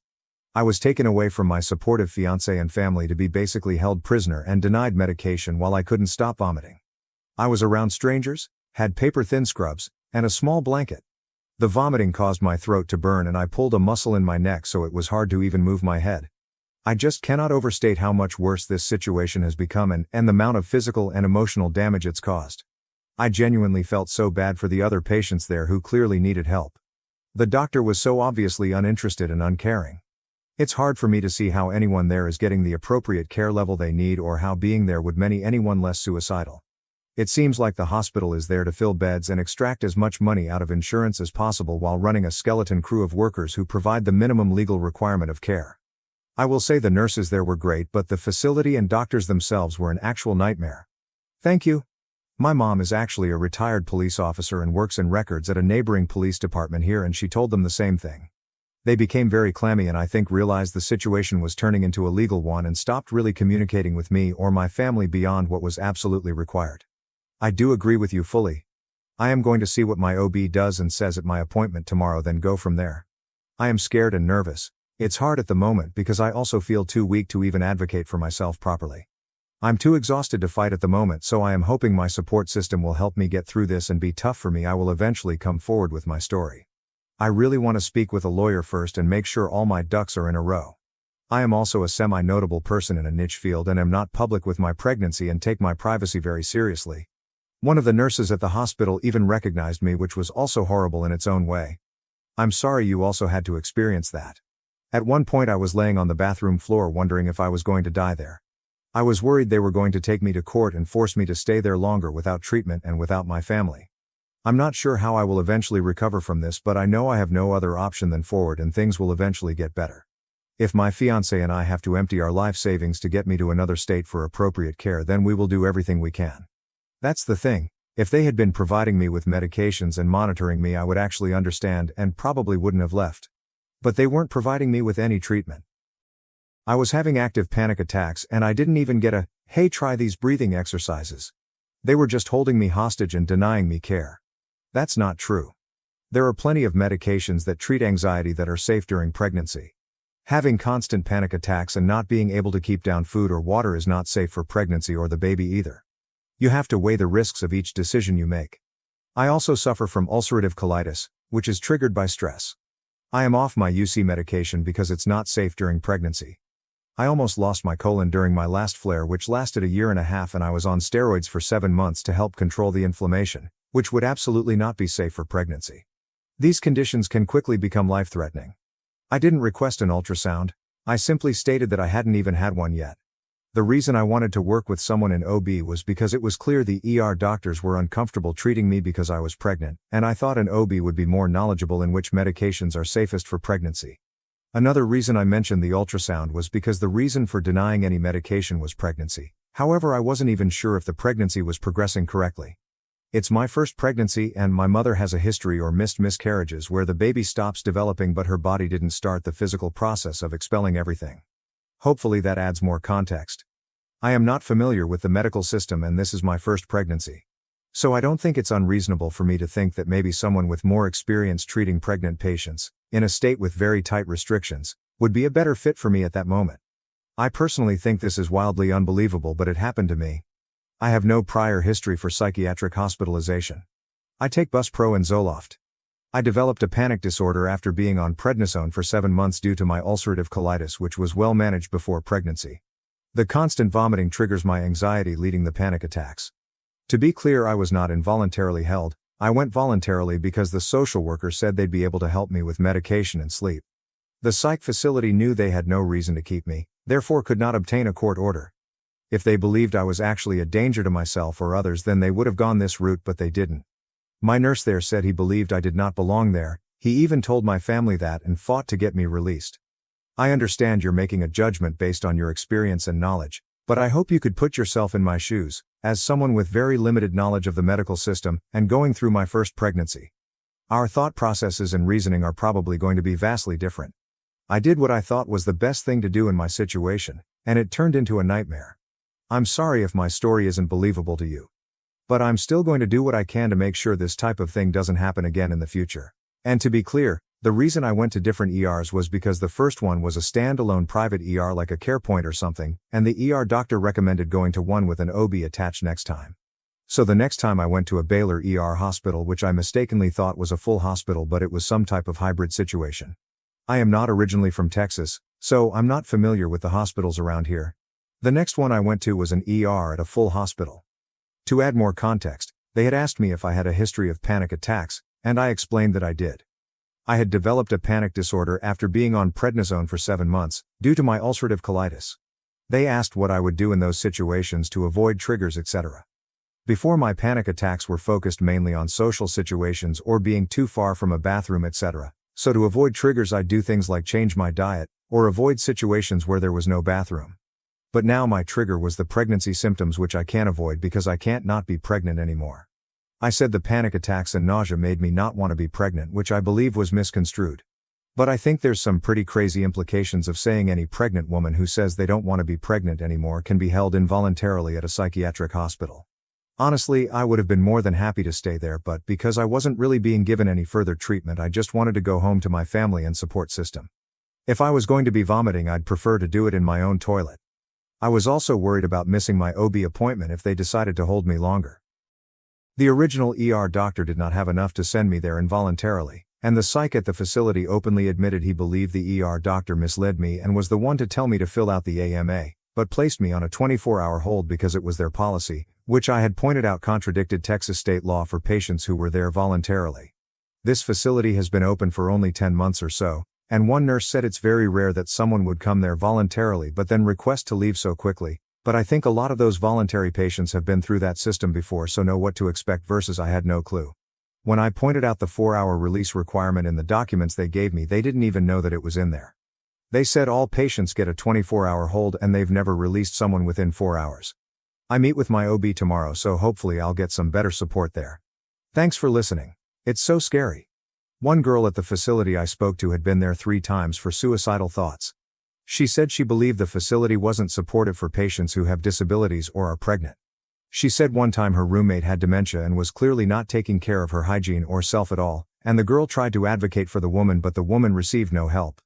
The facility is new, open for only about 10 months, and I think they're trying accepting anyone to fill beds even if they aren't properly equipped to care for them. I think a lot of these people don't have the wherewithal or the family support to advocate for them either, so nothing ever gets done and no one is held accountable. It's a nightmare situation and had been incredibly eye-opening. The social worker said that they were originally going to try to get me into one of the private rooms that they had at the hospital, but came back later and said the psychiatrist, I assume, denied me. So she said she was going to call some other places and see if she could get me into one of them. Maybe 2 hours later she came back and said she found a place who would accept me. This new place was indeed a locked facility. They have only been open for 10 months and seem to be accepting everyone. There were 2 other individuals who were admitted at the same time from the same hospital. One I believe was there for alcohol withdrawal and the other expressed thoughts of suicide. The first ER doctor just seemed really busy and didn't want to deal with me. Then the psych at the facility was just the on-call doctor and clearly didn't want to be there and kept saying he couldn't release me until I spoke with the attending who wasn't there because it was the weekend. I don't think they've ever had anyone challenge them on the 4-hour rule, as the place has only been open for 10 months. I was in a locked psychiatric hospital. No, you cannot just get up and walk out. Update. First, I'd like to say thank you to the outpouring of support. It really means a lot to me. I'm going to start with a very small update, and then at the end I'm going to answer some questions, clear up some misconceptions about what happened. Update. I did see my new OB/GYN and had my first ultrasound. My little guy is measuring right on time and has a heartbeat of 167. I feel overwhelmed with relief knowing he is safe there and doing well. I explained the whole situation to my OB and she was incredibly understanding. She gave me a new prescription of Zofran and took some labs while I was there to check my electrolytes and probably some other things. I'll have another follow-up with her soon. At this point I feel comfortable enough working with her, so that's my current plan. As for complaints and legal stuff, there isn't much movement on that front due to the holiday, but I still have every intention to pursue those options and will try to update as much as I can. Now the other stuff. I did not expect that post to gain as much attention as it did. It was cross-posted many times and the responses were overwhelmingly sympathetic, but there was a ton of skepticism, especially from doctors who read it. But hey, it's the internet, so that's to be expected, I guess. At the end of the day, I don't need any strangers online to believe what happened to me, because I have recourse in real life and that's ultimately what matters. I was accused of changing my story, but I think that was mainly from people who skim my posts, so below I'm going to clear up some things and provide some additional details, Not because I have to, but because I think if there's going to be discourse about my experience, I want it to start from a place of accuracy of timeline and events. Starting with, at no point was the court involved with the decision-making process. I went to the ER willingly. They made it seem like they were not equipped to help my situation and that the other facility would be able to help me with my sleeping and panic attacks. I was so run down by the time the social worker came to my room that I'd have agreed to go anywhere they said would provide me with relief. I went to the new facility voluntarily of my own free will. There was no 72-hour hold. When I mentioned 72 hours in my last post, I meant that the whole situation from going to the ER to leaving the new facility took place over 72 hours. Once I got to the new facility and met with the doctors, I realized that I was not in the right place to get the care I personally needed. I was away from my support system, not being given the proper medication to control my vomiting, my anxiety was significantly heightened, and I was not being given any additional treatment or resources, so to me there was no point in me being at the facility, and it was indeed making my situation undoubtedly worse. After speaking with the on-call psychiatrist, he told me that he thought the ER doctor misled me, and that I'd need to sign an AMA form which would place me on a 24-hour hold. It was clear he did not want to be the one to discharge me and insisted I needed to speak with the attending. He mentioned the possibility of a court order but said it was unlikely they'd get one for my case. After that conversation I went to review the paperwork they gave me during admission. I found the patient bill of rights which stated that for voluntary patients, they had a right to be released within 4 hours of their request. Unless 1. I changed my mind and wanted to stay. 2. I was under the age of 16 and my Grady and didn't want to release me, or 3. If the doctor has reason to believe that I might meet the criteria for court-ordered services or emergency detention because, 1. I'm likely to cause serious harm to myself, 2. I'm likely to cause serious harm to others, or 3. My condition will continue to deteriorate, and I am unable to make informed decisions as to whether or not to stay for treatment. After I read that, I bought the papers to the nurses and requested a justification from the psychiatrist for the 24-hour hold. I wanted to know which reasons he was using. The psychiatrist did not provide reason or justification beyond the attending needed to evaluate me. That's it. To be clear, this is illegal. They had zero reason to keep me past the 4 hours. At no time had I indicated I was a threat to myself or others. Not verbally, or written on any of the questionnaires that I had filled out during admissions. The attending work that day is not a legal justification to hold me. Their schedule does not supersede my rights at a patient.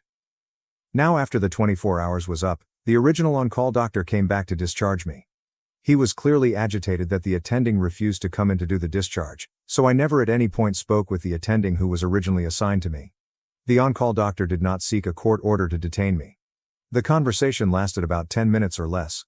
When I asked again for the justification to keep me, he asked me if I said anything to the ER doctor about wanting to end my pregnancy, and I told him I just said I didn't want to be pregnant because I was so miserable. I then tried to ask if he believed that was enough justification for the hold, but he cut me off. It was clear he didn't want to engage in any further conversation. My concern here was the implications of legally being allowed to involuntarily commit any woman who said she didn't want to be pregnant anymore, which seems insane to me. But I digress.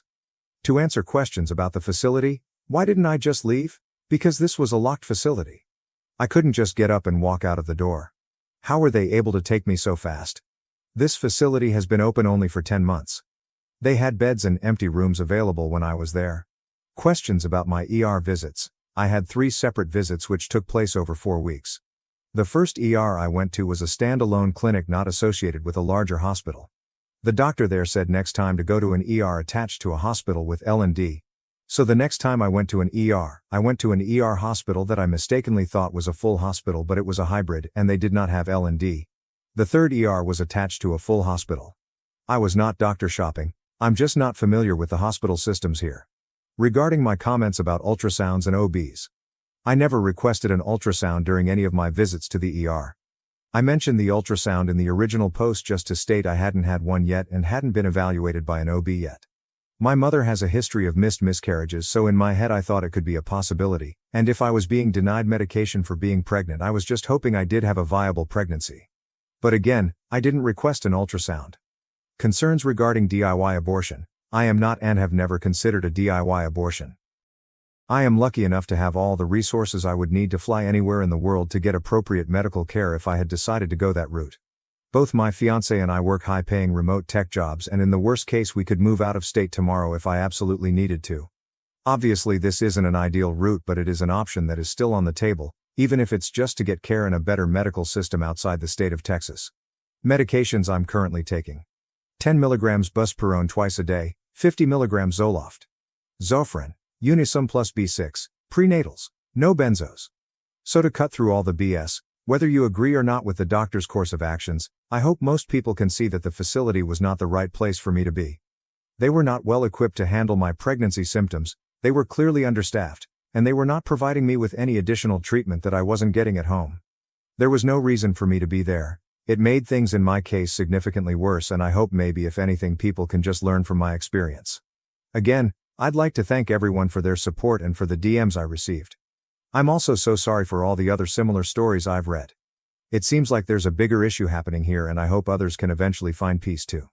I am going to continue to work diligently with my OB, psychiatrist, and hopefully a therapist so I can really unpack this entire situation. As I said before, I'll try to update as much as I can, but I'm sure the complaint and legal process will be slow moving. I'd also like to ask if you know any attorneys in the DFW area who may be interested in this case. Please feel free to shoot me a private DM with their information so I can follow up. I will also try to answer any additional questions in the comments, in case there's anything else I'm forgetting. Obligatory, sorry for the terrible formatting, I'm on mobile. 11 months update. Am I the asshole for not letting my husband into the labor room and picking our child's name? Original post. This is a throwaway account because I'm so annoyed and need to vent. This will be a lot, so I'm sorry in advance.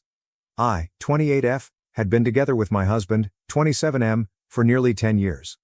We got married at 21, had our first son a year after, followed by our daughter 3 years later. I built my whole life around my family. We got good jobs. He worked full-time, I worked from home, we had a good home in a great neighborhood, and we put our children in good schools. We also had a successful business on the side. I thought we did everything right. My best friend, since we were in middle school, lived close. We had our daughters around the same time, and we'd have playdates all the time. We leaned on each other a lot. I gave her all the support when she was going through issues with her daughter's deadbeat father and got her in contact with a good lawyer. I leaned on her when I was recovering from my traumatic second birth and the depression that followed. We leaned on each other for everything. 10 months ago, I found out I was pregnant for the third time. I was really uneasy about this because of my traumatic experience the second time. Also, my husband and I both agreed we were done after our 2 children. I considered abortion, but my husband insisted we keep it. I was still uneasy about the pregnancy and borderline miserable for the next 6 months. I was diagnosed with hyperemesis gravidarum and was throwing up 20 times a day for 6 months straight. I lost a ton of weight, had to stop working, and was sent to the hospital frequently due to severe dehydration. My husband stood by me and showered me with attention, for which I was so grateful. He cut down his hours at work to look after me, the house, and the kids. My best friend would come to our home frequently to check on me and also help with the house. When I hit 6 months, the hyperemesis gravidarum decreased a lot, and I was almost back to myself. One night after having a movie night with my family, my husband and I were getting ready to sleep. He fell asleep right away while I quickly checked on the kids before getting into bed. His phone was vibrating like crazy, so out of genuine curiosity, I unlocked his phone. We used to do this a lot when we were younger, so I didn't think too much of it. I was already sitting in bed. I saw messages from my friend. They were frantic spam messages. One of them said, "Please come over, I need you." Another said, "I know I shouldn't be messaging here, but I miss you. And come over when she's asleep." I think I was there in a daze for nearly 5 minutes. I cried a lot quietly, and the fatigue kind of left me. I scoured his phone looking for more. I saw emails and DMs from them both, even using apps like Kik to message, and the pictures.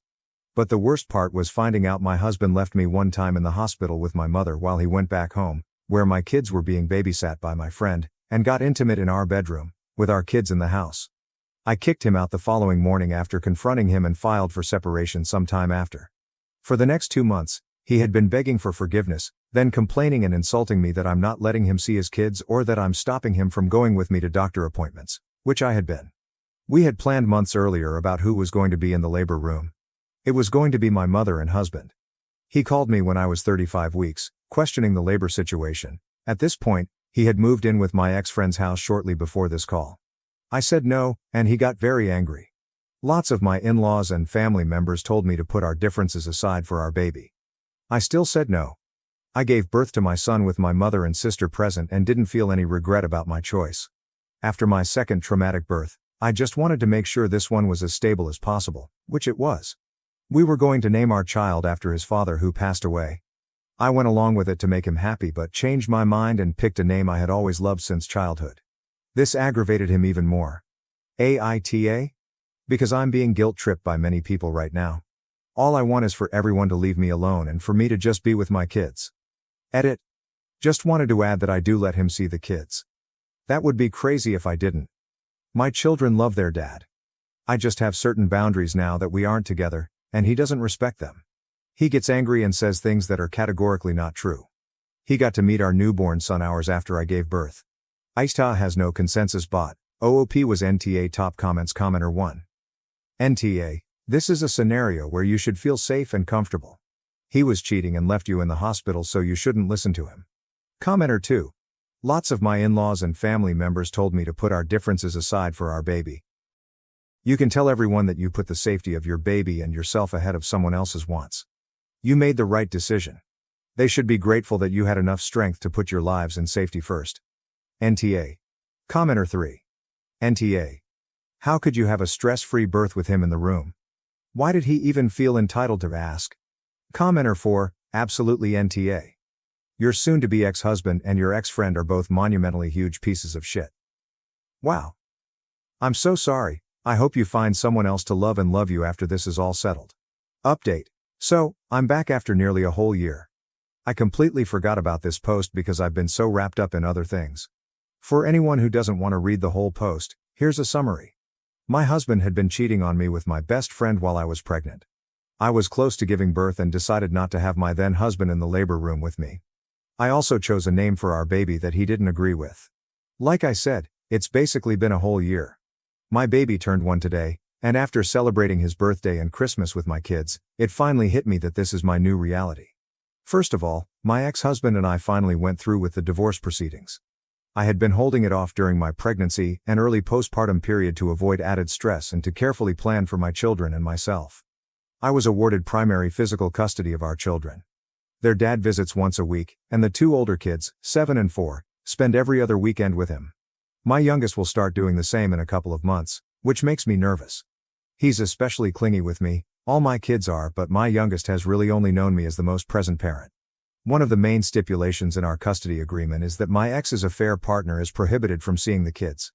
My poor kids have been confused enough by their parents' sudden split, and I didn't want them even more confused by seeing their aunt, who is supposed to be mommy's best friend, with their dad. It was deemed emotionally detrimental in court. As for the baby name, he's been so bitter about it. I think he's still annoyed about it. His side has been trying to convince me to change the name to something we'd both like, especially after the divorce was finalized. But it's been a year now, and the baby quite literally answers by the name I gave him, so I'm not going to be changing it.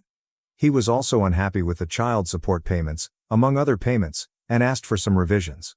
One main thing he asked to change was the cost of our kids' school tuition. He pays for their tuition, which he felt was too much and too harsh. But the court stuck with the original payments. As for my ex-husband and ex-best friend, they continued dating. I found out that they had started seeing each other a month into my 3rd pregnancy. They had actually slept together during my 2nd pregnancy but didn't pursue a relationship then because, as they put it, they weren't ready to ruin things and didn't want to hurt anybody. My ex's side have been very supportive of their relationship, even inviting her to holiday gathering like Thanksgivings or family holidays.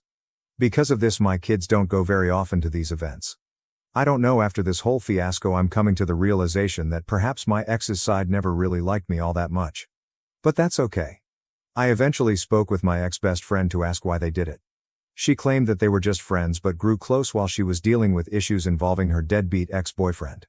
Both of them insisted that my ex-husband just wanted to protect her, which supposedly turned into love. Hearing this hurt me a lot, but at the same time, I felt relieved to know the truth. When I sat with this information for a while, it stopped hurting. It made me realize that I didn't still love my ex-husband and could finally let go of him and their betrayal. They broke up a week ago. Apparently, it's just a break, though who knows? Although my kids go to their dad's house every other weekend, it has helped a lot with making time for myself. Obviously, I'm figuring out who I am without being a wife or mom all the time. In many ways, I find what happened to be a true blessing, which is why I'm no longer angry. As for me, I've been seeing someone. It hasn't been very long, nor is it that serious yet, but we get along great. Initially, my ex-husband made the whole situation difficult. He didn't want me to have any man, specifically, around the kids. Edit. I don't know how to update posts, so my apologies if it's wrong. This is likely the last update, just wanted to check in to let everyone know I'm okay. Relevant comments. Commenter 1.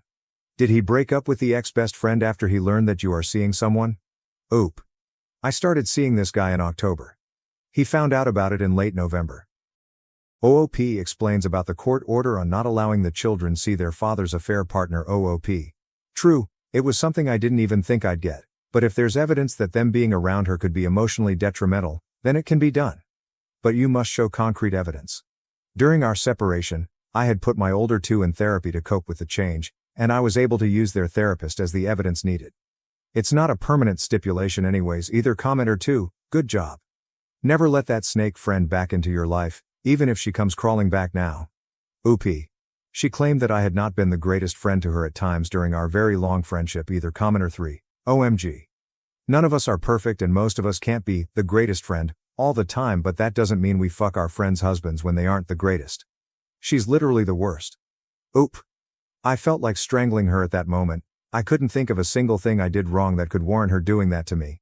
But it is what it is. Am I the asshole for calling the police after my mom abandoned my siblings at my doorpost moving out? When I became 20, I left my parents' house because it was intolerable. My name is Ethan, and I am currently 22 years old.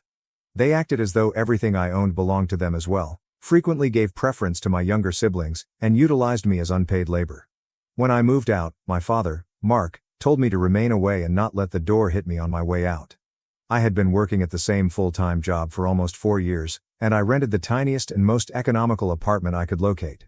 Not even a month had passed when my parents, Mark and Emily, began phoning me to beg me to come back because someone else needed to look after my brothers. I said no, enjoying my newfound independence. Eventually, my father insisted that family should come before personal independence and made me move back and pay them rent. I responded that for once, I was living for me and that my life mattered too. We didn't talk for months after he said, "Let's see how long you last without us." I'm not sure what he was expecting, but I got along just fine without him. My family and I gradually began to patch things up once they came to terms with the fact that I wasn't going to return on my knees. They clearly found it difficult to accept that I now controlled the situation rather than them. Even though the two closest to me were in their late teens, they nevertheless pleaded with me from time to watch my youngest siblings. Since they had always thrown the babysitting load on me, my parents' refusal to take on the responsibility seemed hypocritical. They gaslighted me when I brought this up, and then they once more were silent for months. In the end, it was them who returned to seek my assistance. I recently purchased a used gaming console, but I was only able to afford the single game that was included. My mother requested me to keep my two youngest siblings for a bit one Saturday. I was left alone with them in my tiny apartment all day after she essentially pushed them inside and walked off. I contacted my mom and insisted that she come grab the kids, which is why she didn't come back until after 10 o'clock.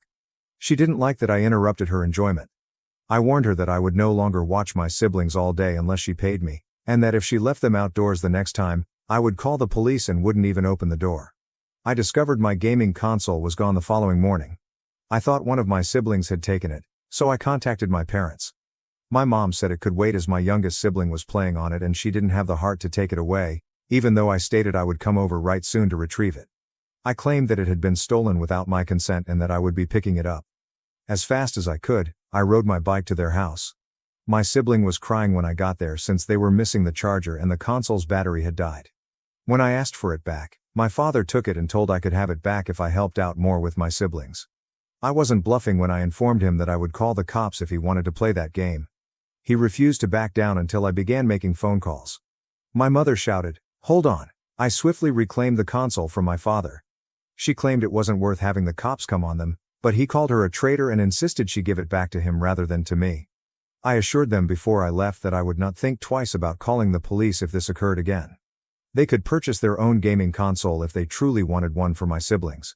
My father, Mark, screamed that I couldn't treat him in such a disrespectful manner. I retorted that I'm an adult, but he's never bothered to treat me with any respect, and I'd had enough. He then yelled at me to turn around and face him as I left. At the moment, they are once again silent. I once received a text from my mom, Emily, pleading with me to continue watching my siblings. Since I wasn't doing it for free anymore, especially after they stole from me and attempted to prevent me from reclaiming my property, I told her that if she really wanted me to babysit, she could pay me, but I would only accept the money up front. I am not their property. They can either adjust or become disoriented since I am an adult with a place of my own and a life of my own. Since that text exchange more than a week ago, none of them have gotten in touch with me, which is okay. They are capable of handling their own mess. Update. It's unbelievable that I completely forgot about this account for almost a year, but I happened to stumble upon my original post when browsing Reddit videos online. I've returned to provide an update after realizing that I completely neglected to do so. Toward the end, there will be some light fighting and police intervention. I thought I'd bring it up even though I'm not sure if that counts as a trigger warning. I recently wrote about my parents' refusal to return my gaming console after one of my siblings stole it, as some of you may be aware. If my parents ever drop my younger siblings off at my door without asking again, a lot of commentators advise contacting the police or CPS. I waited and waited, but it had been around 3 months since my mother had last called, and I wouldn't watch my siblings for free. Then it came at last. When my parents unexpectedly called to ask me to watch the kids, they pretended if the previous console incident had never occurred. I informed them that it had to be a day when I was off from work and that I would not babysit unless they paid me. I no longer had Saturdays off due to a change in my schedule. Since they most frequently asked me to babysit on Saturdays, I really asked my boss for it. Additionally, it was more cost-effective for me to take on an additional shift. As usual, my dad became enraged and told me to man up and lend a hand. As he usually promised to do at my age, I pointed out that he should stop acting as though he controlled me and that, in a technical sense, I was manning up for myself and my own life. However, he dumped a lot of his duties on me and worked on Saturdays so he could forget about them. I was finished with their demands, as far as I was concerned. My mother grabbed the phone away from him after he began screaming into it. Since Sunday is my sole day off, I stated that I could only watch on Sundays and that I would only do so if I was paid $40 and my siblings' lunches, dinners, and snacks were prepared in advance. Since feeding them isn't my responsibility, I wasn't going to waste my money on it. I also made it plain that I would call the police to retrieve anything that was taken from me, such as my console the previous time it was stolen. To make it easy for the authorities to verify that it is mine, I kept the receipt from the time I purchased it and wrote down the serial numbers. My mother became enraged and began to curse like a sailor who had just lost a tooth. Before she discovered I wasn't answering and began insisting I say anything, I let her vent while essentially ignoring the phone. My demands were Sundays only, $40, and prepackaged food, or else they could forget about it, I said to her and my father. On the other end of the line, there was a moment of astonished quiet. My mother then blasted me once again, claiming that my younger siblings, who are 13 and 16 years old, had to take over for me because I was no longer there and they needed a vacation. Oh, like how you guys gave me breaks? I asked, laughing. As never before. My mother attempted to claim that because I was the eldest child, things were different. I explained to her that it wasn't different at all. I had lost out on a lot of my youth because they had parentified me. It is hypocritical of them to pretend as though I should take over again now that I am living on my own without them. The 2 teens living with them are capable of doing anything I used to do. My mother went into victim mode and said that my adolescent siblings were disobedient and unheard.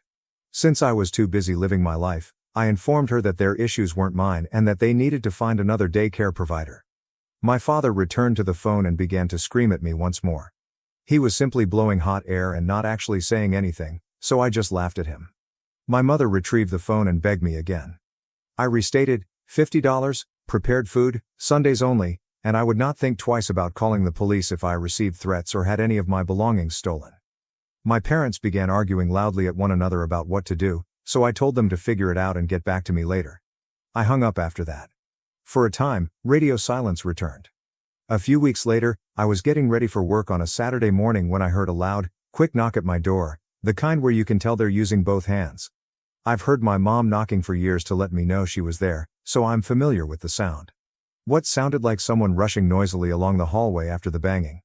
Hearing my 2 youngest siblings arguing and tapping on the door themselves, I listened through the door. My mom had just run off, leaving them outside the door. I had a straightforward strategy for this because of all the warnings I received after my last post. I simply rolled down my window, got out, and left. I can easily climb out of the window by just ripping the screen out of my ground-level apartment. I contacted my neighbor, a kind elderly woman who enjoys having children, who lives a few doors down, and gave her the scoop. She has long been aware of my predicament with my narcissistic parents, and she phoned the police so I could inform them that 2 children were left in the hallway after their mother beat on a door and fled. Let's just say that my siblings were picked up by the cops. Later, I got a call from my parents, who were very upset. I asked them what they were so upset about, acting as though I had no idea. When I inquired if my mother had simply left my 2 youngest siblings at my door without anyone answering, she completely acknowledged that she had left them there for me to watch before running away. She explained that I was already out because I had to work on Saturdays. After a few moments of silence, my mother screamed, "How in the world was I meant to know that?" I retorted that she was solely to blame and that she had practically left her children at my door, hoping that I might have been home on a day that I had previously informed her I worked on multiple occasions. By forcing me to watch them, she was attempting to make me miss a shift. She began offering justifications, but I told her that what she had done was unacceptable and immature. I waited for her to stop weeping for a while before asking if she was finished. She reverted to her hostile demeanor and kept shouting. She shouted that she was being charged with child abandonment by the police. She left the children in the hallway, so I replied that wasn't really my fault. Then I said that if I had been at home and she had refused to come back for the kids, I would have called the police on her too because I had already informed them that I now worked on Saturdays and I didn't want to be forced to babysit anymore. She continued to argue pointlessly for the remainder of the call, which didn't really accomplish anything. In the end, my mom just received a fine and a slap on the wrist because she persuaded the police that she genuinely believed I was home. At least that's what my next sibling claimed when he contacted me. The fact that she had to pay a fine should make her reconsider leaving children at my door and fleeing again, but I'm not sure how much it was. Since my dad was at work and said he didn't know she was going to leave my brothers at my door, he wasn't charged. He was reportedly furious with my mother for doing it. I couldn't stop laughing at this pot and kettle scenario. However, I suppose I must give my old guy credit because he had never done what my mother did. In any case, my mom now has a police record, which is, in my opinion, a first strike in the eyes of the law. Thanksgiving was the turning point after that. I was completely anticipating my parents' invitation to be a trap of some sort. It was too. My dad pretended to be in control while he sat at the table smoking a cigarette during supper. He said, enough was enough, and that he was ending this farce after having my mom sit me down. He informed me that they had no more time for themselves and that the fine my mom had to pay had a significant negative financial impact, so I needed to return home, help with the bills and mortgage, and help raise my siblings. Regardless of how much he tried to command me, I just answered no, and I continued to do so. Even though he's a big man, he became so enraged that he actually attacked me. Fortunately, I'm not either, having acquired some amateur fighting techniques and been going to the gym for months. When he came at me, I kicked him quickly in the balls because I was wearing steel-toed boots too, and then I struck him hard enough in the face that he fell to the ground in an instant. He landed with a loud thud and clutched his groin, vomiting from the pain. I then informed my parents that I could easily prove he attacked me first because I had my phone filming in my pocket the entire time. I complied with my dad's order to leave his house and never return, but not before stealing a turkey leg from the plate and riding home to eat it. The only people who have phoned or contacted me since are my siblings. I marched out like a boss, they claimed, and now Dad's poor balls are the subject of constant jokes in the house. I was invited to return for other holidays after spending Christmas with a friend's family. Update: my parents blame me for losing the baby because my mom was pregnant. I now see why my parents attempted to have me return home for Thanksgiving. I have just learned that my mom was expecting her 6th kid. First of all, shortly after my last post, one of my siblings discovered my Reddit account and showed it to our parents. In response, my parents stormed into my apartment and yelled at me, accusing me of being a horrible parent and of arranging for my mom to be detained. Yes, they are. Standing in my doorway, I yelled at them for all they had done, including putting my siblings at my door on a day when they knew I was at work. In any case, that is poor parenting. I would have called the police on Mom when she left the kids at my door, so it didn't really matter that I set them up, it wouldn't have mattered in the end. I replied that behavior alone confirms my belief that they are bad parents, and my dad appeared to be about to raise a fist in my direction. Then he said that if he tried to hit me, it would end the same way it happened the last time, and I didn't think my boots, yes, I was wearing them, could hit his balls again. When he remembered what I had done to him the last time, Dad appeared to wince and tense his legs together. In the end, he dragged my mother out by the hand and left. Before he left the corridor, he shouted back that since I was entirely to blame, he expected me to reimburse them for the fine they had to pay for child abandonment. I informed them that I owed them nothing and told them to fuck off. They remained silent in response.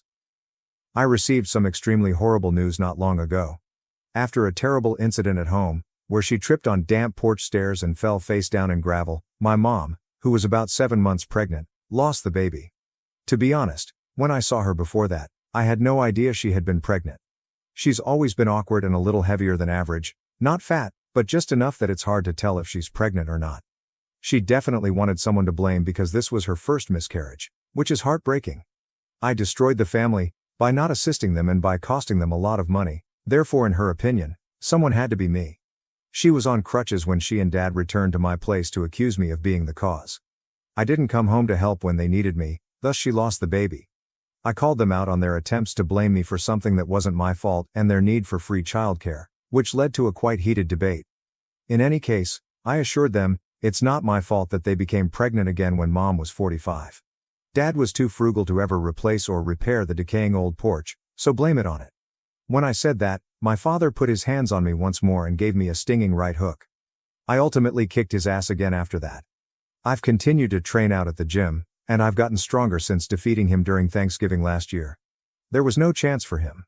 My mother's yelling forced me to stop when I lost my temper and broke his nose and knocked out both of his front teeth. My father needed to be transferred to the hospital, so the police called and I was placed in handcuffs. Fortunately, my apartment complex's halls are equipped with CCTV, and I also had my phone camera recording behind me in my unit. When my parents knocked, I began to record. The video clearly demonstrated that I defended myself after my father hit me first. Since it was deemed self-defense, I'm basically safe, but now my parents want to sue me for my dad's medical fees and the fine they had to pay earlier. I defeated Dad, so he won't be able to go to work for a while. He has 2 lost teeth, a black eye, a broken nose, a neck brace, and who knows what else. He is also really upset that he had to shave off his beard. I suppose this makes him even more dead to me because I already thought he was pretty well dead before this. He no longer has the little authority he once believed he had as my father. Because of all the hard work I've put in over the past few months, I'm physically stronger than him and will soon be starting a new job that pays significantly more. I might be able to get a much better place to live after a few years of saving.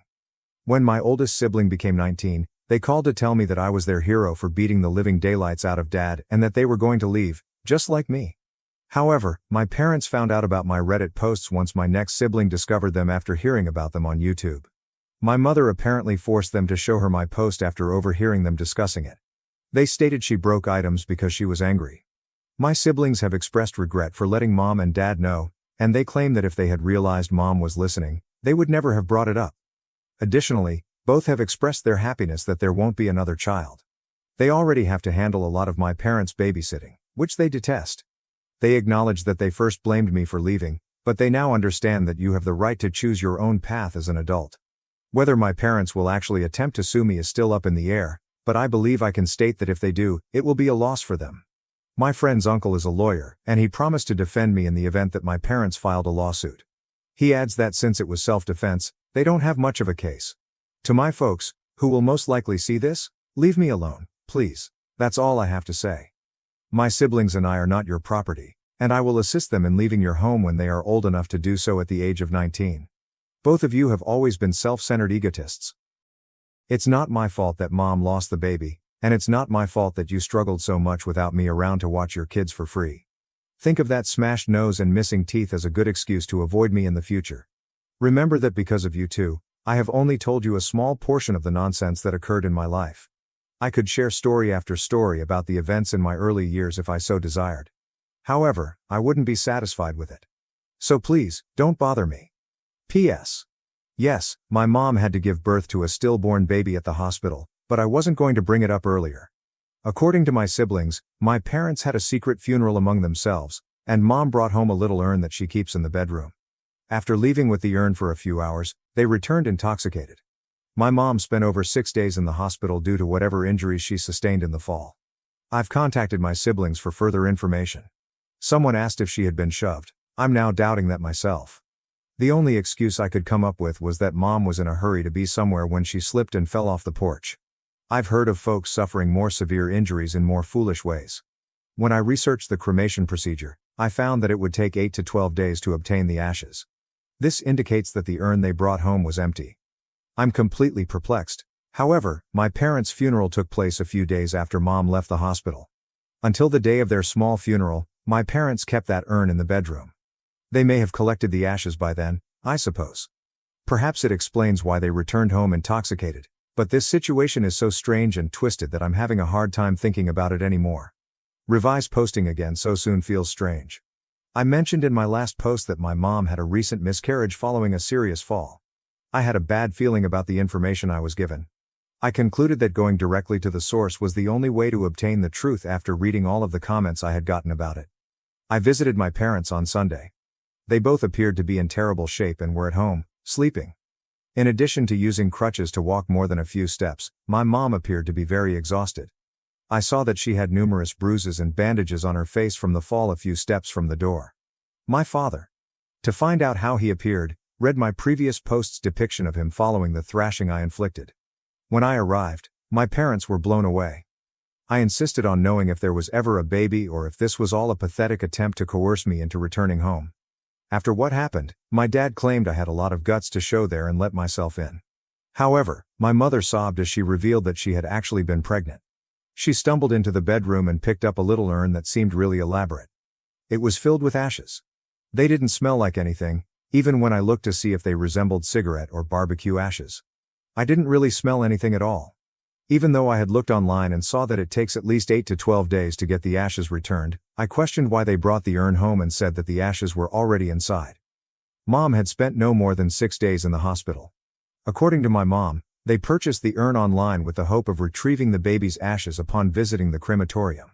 They simply waited till they could retrieve the ashes a few days later and then went out to get drunk because they were so distraught that they couldn't bring the kid home yet. Mom said she begged the crematorium to do things a little faster. Her eyes were filled with real tears. Although I've witnessed her crocodile tears numerous times, this one didn't appear to be that.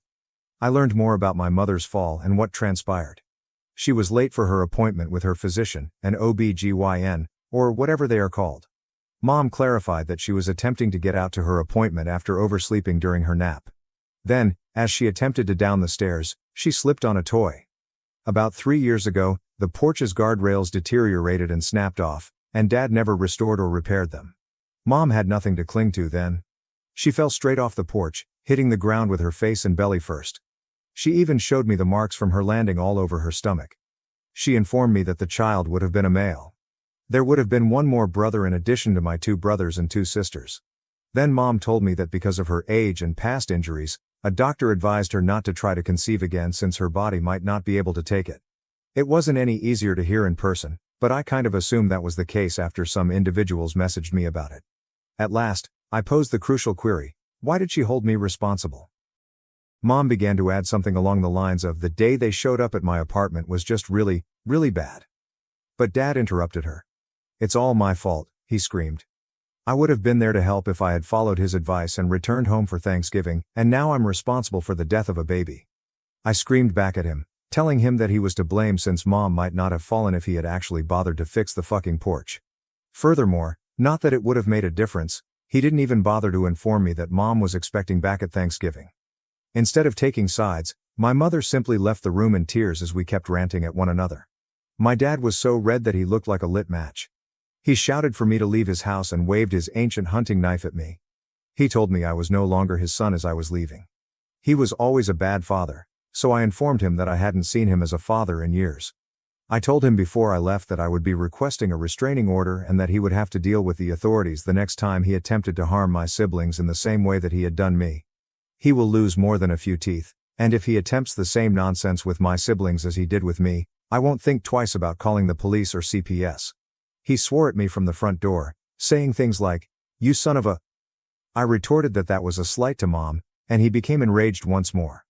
After that, I saluted him with one finger and rode off on my mountain bike.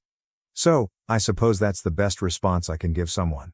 I'm not sure what the truth is if this isn't it. Does it matter now though?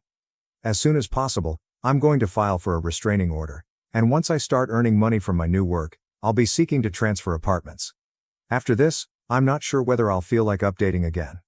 Unless my parents do something horrible to my siblings, I think I might be done here since I'm just going to be depressed thinking about all of this. I hope I've made my message clear to them. Even though I've already given Dad 2 beatings, he still held that knife with a hint of fear. He thought he was staring at a monster. Perhaps he views me as a monster, But if that means he never harms my siblings, then that's okay. Sir, he will be the monster. I legally bought 5 classic cars from a widow. Someone posing as her grandson tried to sue but was exposed as her granddaughter's ex. Original post. I'm close friends with a coworker, and we've helped his mother in her 80s with house maintenance. His mother's neighbor, I'll call her Elaine, was in her 90s in 2016, when Elaine's husband who was in the home died. While doing maintenance on my coworker's mother's house, I drove there in my 1975 Falcon, and Elaine came out to ask me to have a look at some cars I might like that had belonged to her husband. I won't go into detail except 3 were in good drivable condition and worth a decent figure, and 2 more were ruined but good parts cars. At the time I couldn't afford anywhere near what they were genuinely worth. 2 are at least in the top 5 desirable Australian classics. I told her what they could fetch on the open market, but she was happy to take $5,000 for all 5 cars, well under their value. She wanted to make sure they went to someone who would appreciate them, and I paid for and collected them a week later, and I still have the 3 good ones, 2 now on historic registration and the other in storage. Elaine passed away in the middle of this year, and her grandson is on the warpath over the cars. He's found my contact details and phoned me several times threatening to sue for effectively stealing the cars from his grandmother, and has turned up at my front door once demanding the return of the cars. I have not been served or received anything in writing from him in a legal sense, only his business card, which sounds dodgy. I've verified he's an actual lawyer as he claims through a website of his employer, which lists him with a photo as specializing in commercial and insurance law just like his business card. I'd have expected if there was a real legal issue with the ownership of the cars it would be in relation to the grandmother's estate proceedings, and I'd be contacted by mail by someone acting as executor, not via phone calls and doorstop visits by one angry smug bastard acting like it's happening between me and him alone. Since I'm not a lawyer and my presumptions could be completely out, I'm posting here. If need be I could now afford the market price of all the cars. Is the grandson likely to have a case and should I find a lawyer of my own? Relevant comments RCG Nal. But if Elaine's husband left them to her in his will, she was free to do with them as she pleased, ergo, the grandson has no claim. He'd be banking on your uncertainty of that to strong-arm you into cutting a deal. Don't ignore any official summons or claims, but you can safely tell him to sod off over the phone. If you want to get really petty, you could contact his law firm and complain about him, but as long as he wasn't intimating that his employer was in any way involved, it's none of their business, so they could tell you cool, so what? OOP. Thanks. Banking on my uncertainty is a good way to describe the vibe I'm getting from him. He's not exactly throwing his law firm's name around, but it is on the business card he gave me. On what the cars are, I feel more comfortable describing them now after reading the responses here. One registered is an XY GT replica in nice shape built from a Fairmont. The other registered is an XB Fairmont coupe in excellent original condition, and the third I'm still working on getting back on the road is an XA sedan Falcon 506. The last 2 were wrecks and have already been parted out and the good bits kept. A spare XA sedan and an XW that looks like it had spent 30 years as yard art. The XW collapsed at the torque boxes and plenum while being trailered and nearly came off in 2 pieces, but worth it for the glass and trim alone. Update. I spoke with my coworker about the issue and he talked with his mother who clued me into her neighbor, Elaine from my previous post, not having any grandsons. My coworker's mother is still in contact with Elaine's son and daughter as they own and still work on Elaine's old house next door. She put them in contact with me. They wanted to know who it was who was actually threatening what about the cars as Elaine has no grandsons, and we spoke. They identified the lawyer grandson as an old ex. He was once a partner of but not married to one of Elaine's granddaughters for a few years. He's also known to be in a lot of debt, which might explain desperate hunting for valuable items. Elaine's son and daughter reiterated that their dad had left instructions to Elaine for the cars to go to someone who'd cherish them and they were happy they did, and glad to hear from me that they're still being looked after together. I haven't contacted the faux grandson's law firm yet. I have a lot of evidence of his misrepresentations to me and after googling Nestabler law I'm not 100% sure of the legality of all of it, especially about sharing my home security and dashcam recordings directly to the other firm, or even speaking directly to them. I'll go through my own legal representation there as a filter on what I need to give them to make sure they know of his behavior linked to their firm. Small update, fake grandson came around twice more. I now have multiple records of him visiting my residence, threats via text and many phone calls to me after I asked him to not contact me again except in writing. Complaints have been made through my lawyer to his firm and relevant regulatory bodies. I informed him of the complaints on Thursday and reiterated not to contact me again and I haven't heard a peep from him since. Last update.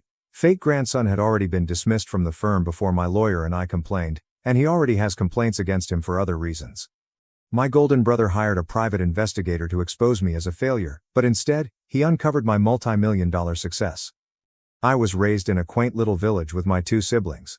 The middle sibling is me. The fact that everyone there knows one another can be both a strength and a weakness. My father is the kind of man who puts in a lot of work but keeps his emotions to himself. He is now thinking about retiring. My mother is the total opposite of him. She has consistently maintained the house and upheld the traditional ideals she was taught growing up. My parents are both from traditional, religious families. They are my parents, and I love them, but I've always felt that I didn't live up to their standards. The fact that they appear to view me as the family's disappointment hurts. In contrast, my older brother is the family's golden boy. At 40, he settled down and married a calm, reticent woman. Their 2 sons have a strong interest in sports, particularly rough and tumble sports. To put it mildly, they're a pain. My brother appears to feel it is his duty to guide me in life. He works as a car salesperson at a local dealership. His mentorship, however, feels more like him treating me like a project he can't manage, as if I'm always in need of assistance and should be appreciative of any time he spends with me. He presents a picture of a wonderful existence, talking about his athletic children, his powerboat, and his ATVs, but his counsel frequently comes off as boasting about his big house, fancy cars, and his so-called trophy wife. I feel even more alone as a result of this. I was the sensitive child at school who frequently broke down in tears and appeared to always find an excuse for why things didn't go as planned. I wasn't a strong, tough child or athletic. As an alternative, I was made fun of and kept out of most activities. Having asthma made me feel even more alienated. The worst thing? Asthma is not considered a significant medical problem by my parents. Furthermore, I have battled depression for as long as I can remember. I was never the kind of child who could run down a field or throw a football straight. My parents frequently made remarks about how I wasn't as intelligent or gregarious as my older brother and frequently made comparisons between us. School was challenging. I had a poor 2.5 GPA when I graduated from high school.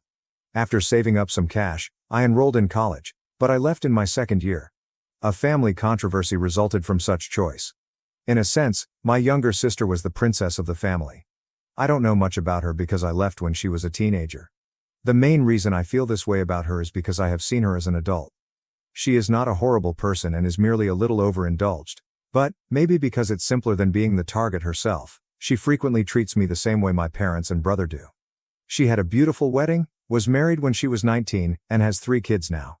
I can best identify with her middle child. I guess I see a little of myself in her because she's also the middle child. She gets mocked a lot, and maybe because her problems are similar to mine, I feel like I know her better. After I graduated from college, I really began to embrace my shy, nerdy side. Before it closed more than 7 years ago, I worked at a comic book and video game store in my community, which I really enjoyed. Even though I have moved on, my parents still behave as though I work there. The best part of my position at the store was getting to know another geek with huge ambitions. We co-founded a successful IT support business together. My business partner ultimately made the decision to sell our company to a bigger corporation. I was bought out with cash and stock options as part of the deal, and it worked out rather well. I started a few side projects and made a number of wise investments, several of which were quite profitable. I try not to brag, but I have more than $1 million in assets. I currently work for a brand new private startup as its CTO. Even though I'm wealthy, I live a humble life. All of the furnishings in my comfortable 2-bedroom house in a fantastic area is used, and I drive a 15-year-old Saturn. Right now, I'm not in a relationship. I have a hectic life and see my therapist on a regular basis. Like my melancholy and asthma, I deal with drinking, which is difficult because my parents don't take it seriously. They believe it to be wholly mental. Even if it's not what other people anticipate or comprehend, I've been able to carve out a prosperous career for myself in spite of the ups and downs. My parents expect me to join them for supper every Sunday night. They live on the opposite side of the state, so the travel is not quick. It takes 90 to 120 minutes each way, which eats up over half of my weekend. They still seem to think that, as an unmarried individual and what my brother likes to refer to as a mental case, I have nothing better to do. These meals are frequently difficult. I get unsolicited advice on how to marry, establish a family, and be a proper adult for 3 hours. Or I sit through lengthy conversation about my brother's most recent huge sale at the car dealership, which is the buzz of the table. Although they have never called me a mooch directly, the implication is there if I skip one of these dinners. It is both frustrating and perplexing. I frequently question why I still go to these events when I talk to my therapist. My family has a tendency to downplay or misrepresent all of my accomplishments. People back home still think I work at the long-gone game store. My brother was seen as more mature and gregarious than I was, and he had a successful profession. As a result, I was continuously made fun of for my prior retail experience. I found it challenging to communicate to my family back home the truth about my life and my achievements because of this disparity. Games and comics were sometimes written off as immature entertainment. Despite my genuine expertise in technology, my attempts to discuss it were typically overshadowed. My brother would interrupt me and pretend as if I didn't know anything. Even though I knew he was babbling, I typically just listened to him. I was scared to correct him since I would have to explain my work and defend my knowledge. I secretly scared that they wouldn't value my career and that it would alter their opinion of me. I'll confess that I've had difficulties and occasionally been a complete mess. However, everything changed last month. My brother managed to get his hands on some of my personal information. The truth is that he employed a private investigator to carry out what he said was a background check on my employment. I had a sneaking suspicion that he was organizing an intervention with my folks. They were totally unprepared for what they discovered. They learned my actual value as a person, that I didn't live in a rundown flat, and other private information. Since I work in security, this was very ironic. After making the connections, I was even able to track out the source of the hack by receiving notifications about unauthorized efforts to get my credit report. Everything became clear after this revelation, and I now have to deal with my family's abrupt and unanticipated change in how they view me. It's a lot to take in, particularly in light of our relationship's history of miscommunication and undervaluation. I chose to have the same private detective firm look into my brother's money since I was so upset over the breach of my privacy. My brother was actually living well beyond his means. A file with Child Protective Services, several previous arrests for DWI and public intoxication, and domestic disturbance calls were also discovered throughout the investigation. He was having trouble making his scheduled back payments to the IRS and managing 3 mortgage loans on his house. Despite the fact that there were currently no ongoing charges, his credit was a total mess. In contrast, my parents had little more than what I already knew and lived modest lifestyles. When it came to money, they were realistic and pragmatic. I was so concentrated on getting ready to confront my family at the next meal, hoping it would cause a rift, that I didn't even care to see how my sister was doing. But the dinner's atmosphere was completely different from what I had imagined. My parents started to treat me with a strange sort of veneration, as if I were the golden child. This adjustment obviously distressed my brother. He lost his anger midway through dinner. In an attempt to restore his reputation, he began boasting about recent sales commissions and a purported promotion. I just gave him my congratulations and mentioned his debt, IRS problems, and stretched credit condition in a tactful manner. In other words, I called attention to my brother's financial disaster while simultaneously celebrating his accomplishments. The whole thing was oddly gloomy. The already challenging family dynamic was made even more awkward by my parents' sudden change in behavior toward me, which appeared forced and artificial. At first, my brother disputed everything when I handed him a copy of the report. But I pointed out that by utilizing the agency to look into me, he had inadvertently suggested it. As I have to say, that felt good for a little while. My parents, who reprimanded him and responded with dramatic shock, were obviously aware of it as well. The whole thing became very unsettling because the report needed my social security number. It was not a pleasant revelation or the ensuing argument. As it revealed my family's avarice and cowardice, my disdain for them grew. They started accusing one another of a variety of things throughout the course of the following hour.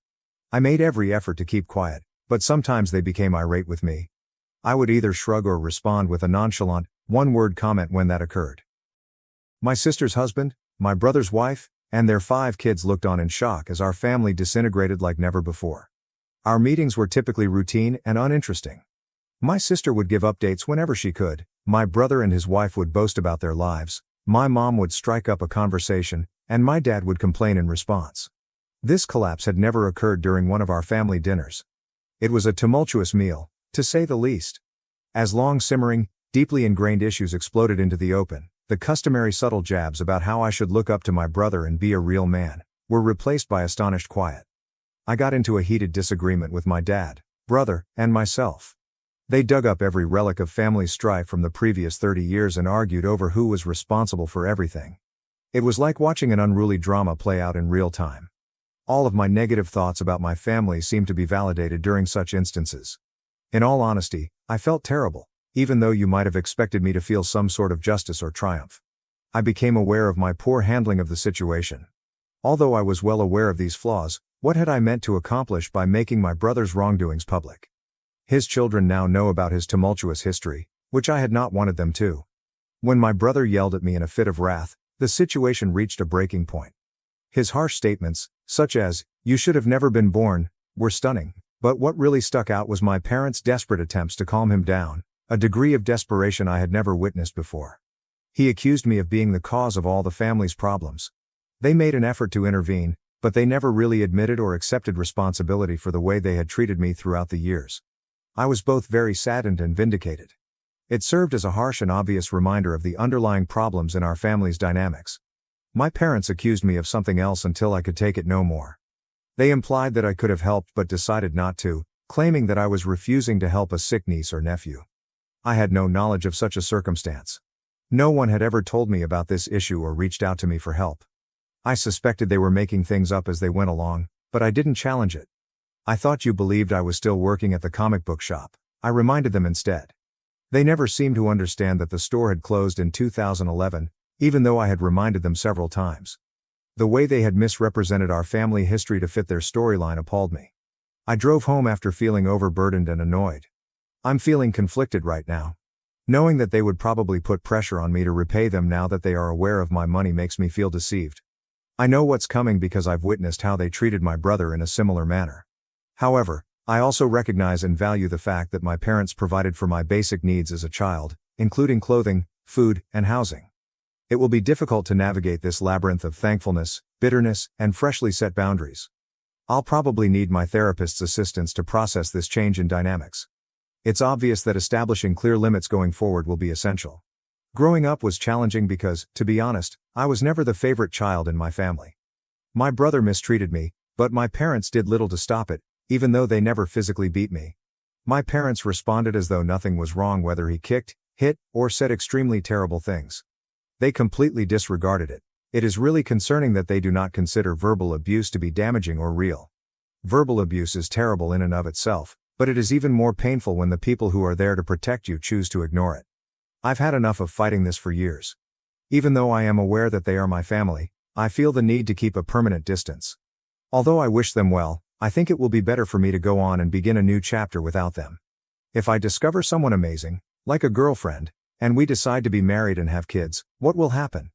Then, how will I deal with these problems with my family? It may get rather complicated, so I'm attempting to figure it out. How can I introduce my new family to my family if I'm not talking to them anymore? I have a lot of questions about what lies ahead. Prior to reading the update, allow me to give you some advice. Your family didn't appreciate you as a person if they merely wanted you around to boost their self-esteem. They want you around to take advantage of your wealth now that they are aware of your financial achievement. You are not defined by your family. According to everything you've said, they, not you, are the issue. You come across as a good-hearted, diligent individual who endured harsh treatment in your family circumstances. Put your phone away and carry on with your life.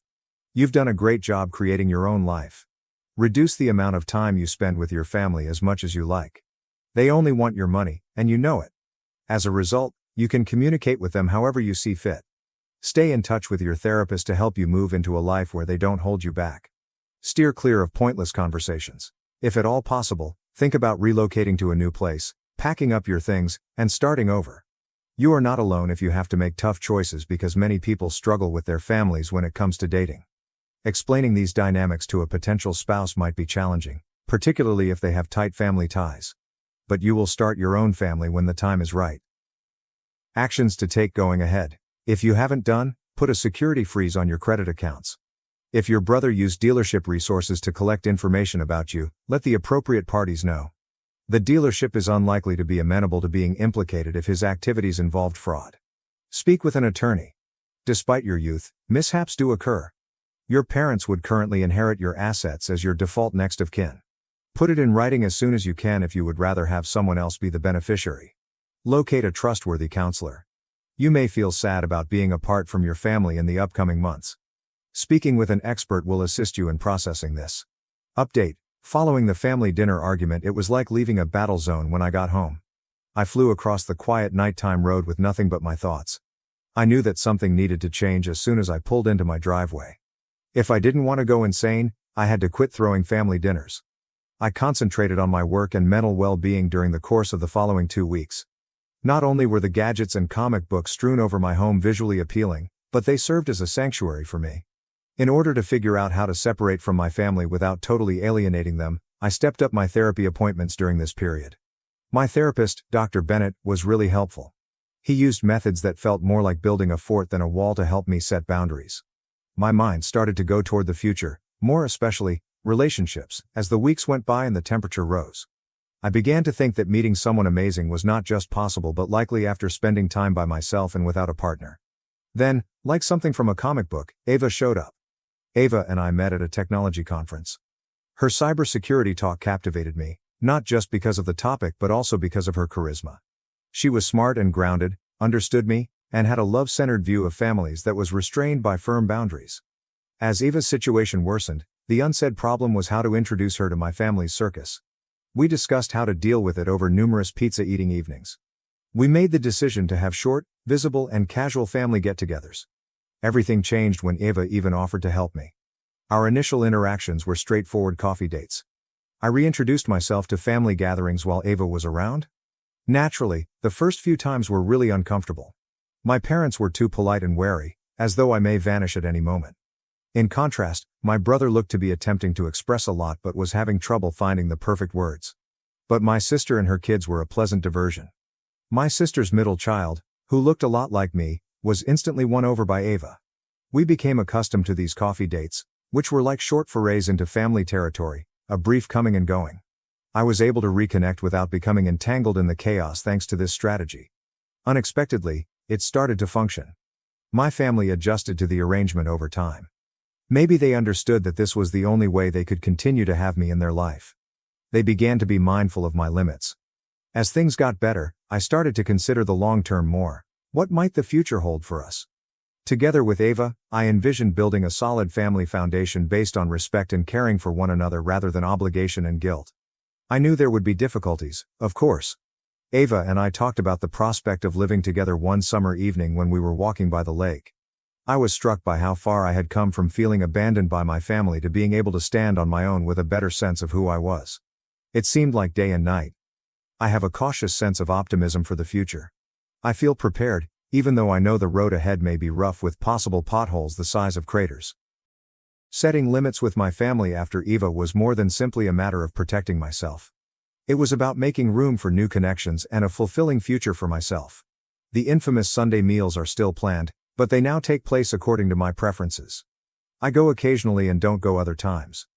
I bring Ava along to family dinners, and we discuss any issues that arise. Even though there has been a lot of improvement, there are still issues. The secret is finding that balance, keeping things harmonious without becoming overpowered. Hi everyone, I'm still learning how to share stuff online, so please be patient with me. I want to tell you everything that's going on in my life at the moment. Let's start by introducing the main characters. I am the storyteller. Peach is our daughter, Mario is our son, and Daisy is my soon-to-be ex-wife. We are currently going through a challenging separation that is quickly turning into a very acrimonious divorce. The main reason Daisy and I are divorcing is that she accepted her bisexuality earlier this year. She expressed her desire for our marriage to be open to me directly. I was not at all comfortable with that notion. When I learned that Daisy had slept with my coworker, who is also one of my closest friends, the situation got even worse. That must have been terrible and awkward. It seemed like a betrayal from both my household and my place of employment as a police officer. We were unable to stay together after that. I took a break to think things out. Daisy did everything she could to keep us together at first. But when it became apparent that I was adamant about not opening our marriage despite her reasons and entreaties, things took a nasty turn. Daisy's perspective had changed. She became bitter, and the last thing I wanted was for her to start playing pawns with our kids. Daisy started telling Peach that she had to leave our home because I no longer loved them. I detested them, she said, and I was destroying our family. It was heartbreaking to hear that, especially in light of Peach's obvious confusion and grief. Our kids frequently visit Daisy's mother's home, where she currently resides. Daisy and her new friend attempt to make these visits seem like a huge, thrilling vacation. Presumably in an attempt to play the cool parents and turn Peach and Mario against me, they lavish them with toys and candy. In addition to our mental struggle, Daisy and I disagree on nearly everything. This involves deciding who should inherit what belongings and how much money one of us should contribute to support the other. The hardest part, though? Choosing how to split up Mario and Peach's time. Daisy fights back against every compromise we try to reach. She seems to be making things more difficult for herself. Daisy has been telling our kids things lately that make me the bad guy, which is unjust. For example, Peach and Mario have been asking me whether I don't like Daisy's new friend. AP, let's call them AP, seems to adore them more than I do, for whatever reason. Such talk is a major disturbance to their minds. I was working on a big project at work a few weeks ago. I was working much more overtime in my pursuit of a promotion from police officer to homicide investigator. Daisy and I agreed that the kids would spend this busy time with her and come see me on the weekends. I would stop by when it was time for them to go for Daisy's. Mario exclaimed, tears in his eyes. "Are you taking us away because you hate us like your mother says?" As I handed him his luggage, a big one I had packed for him. The moment was heartbreaking. I hugged him tightly and assured him that I truly loved him, even though it wasn't true. It was strange, despite my best efforts, to visit them last weekend. It was really challenging. It hurt a lot that they didn't say much to me. They didn't seem to want to see me at all. It wasn't until today that I had another opportunity to talk to them. They both looked very sad as I lifted them up. I could now talk to them as I picked them up. It was clear that Peach is having difficulties.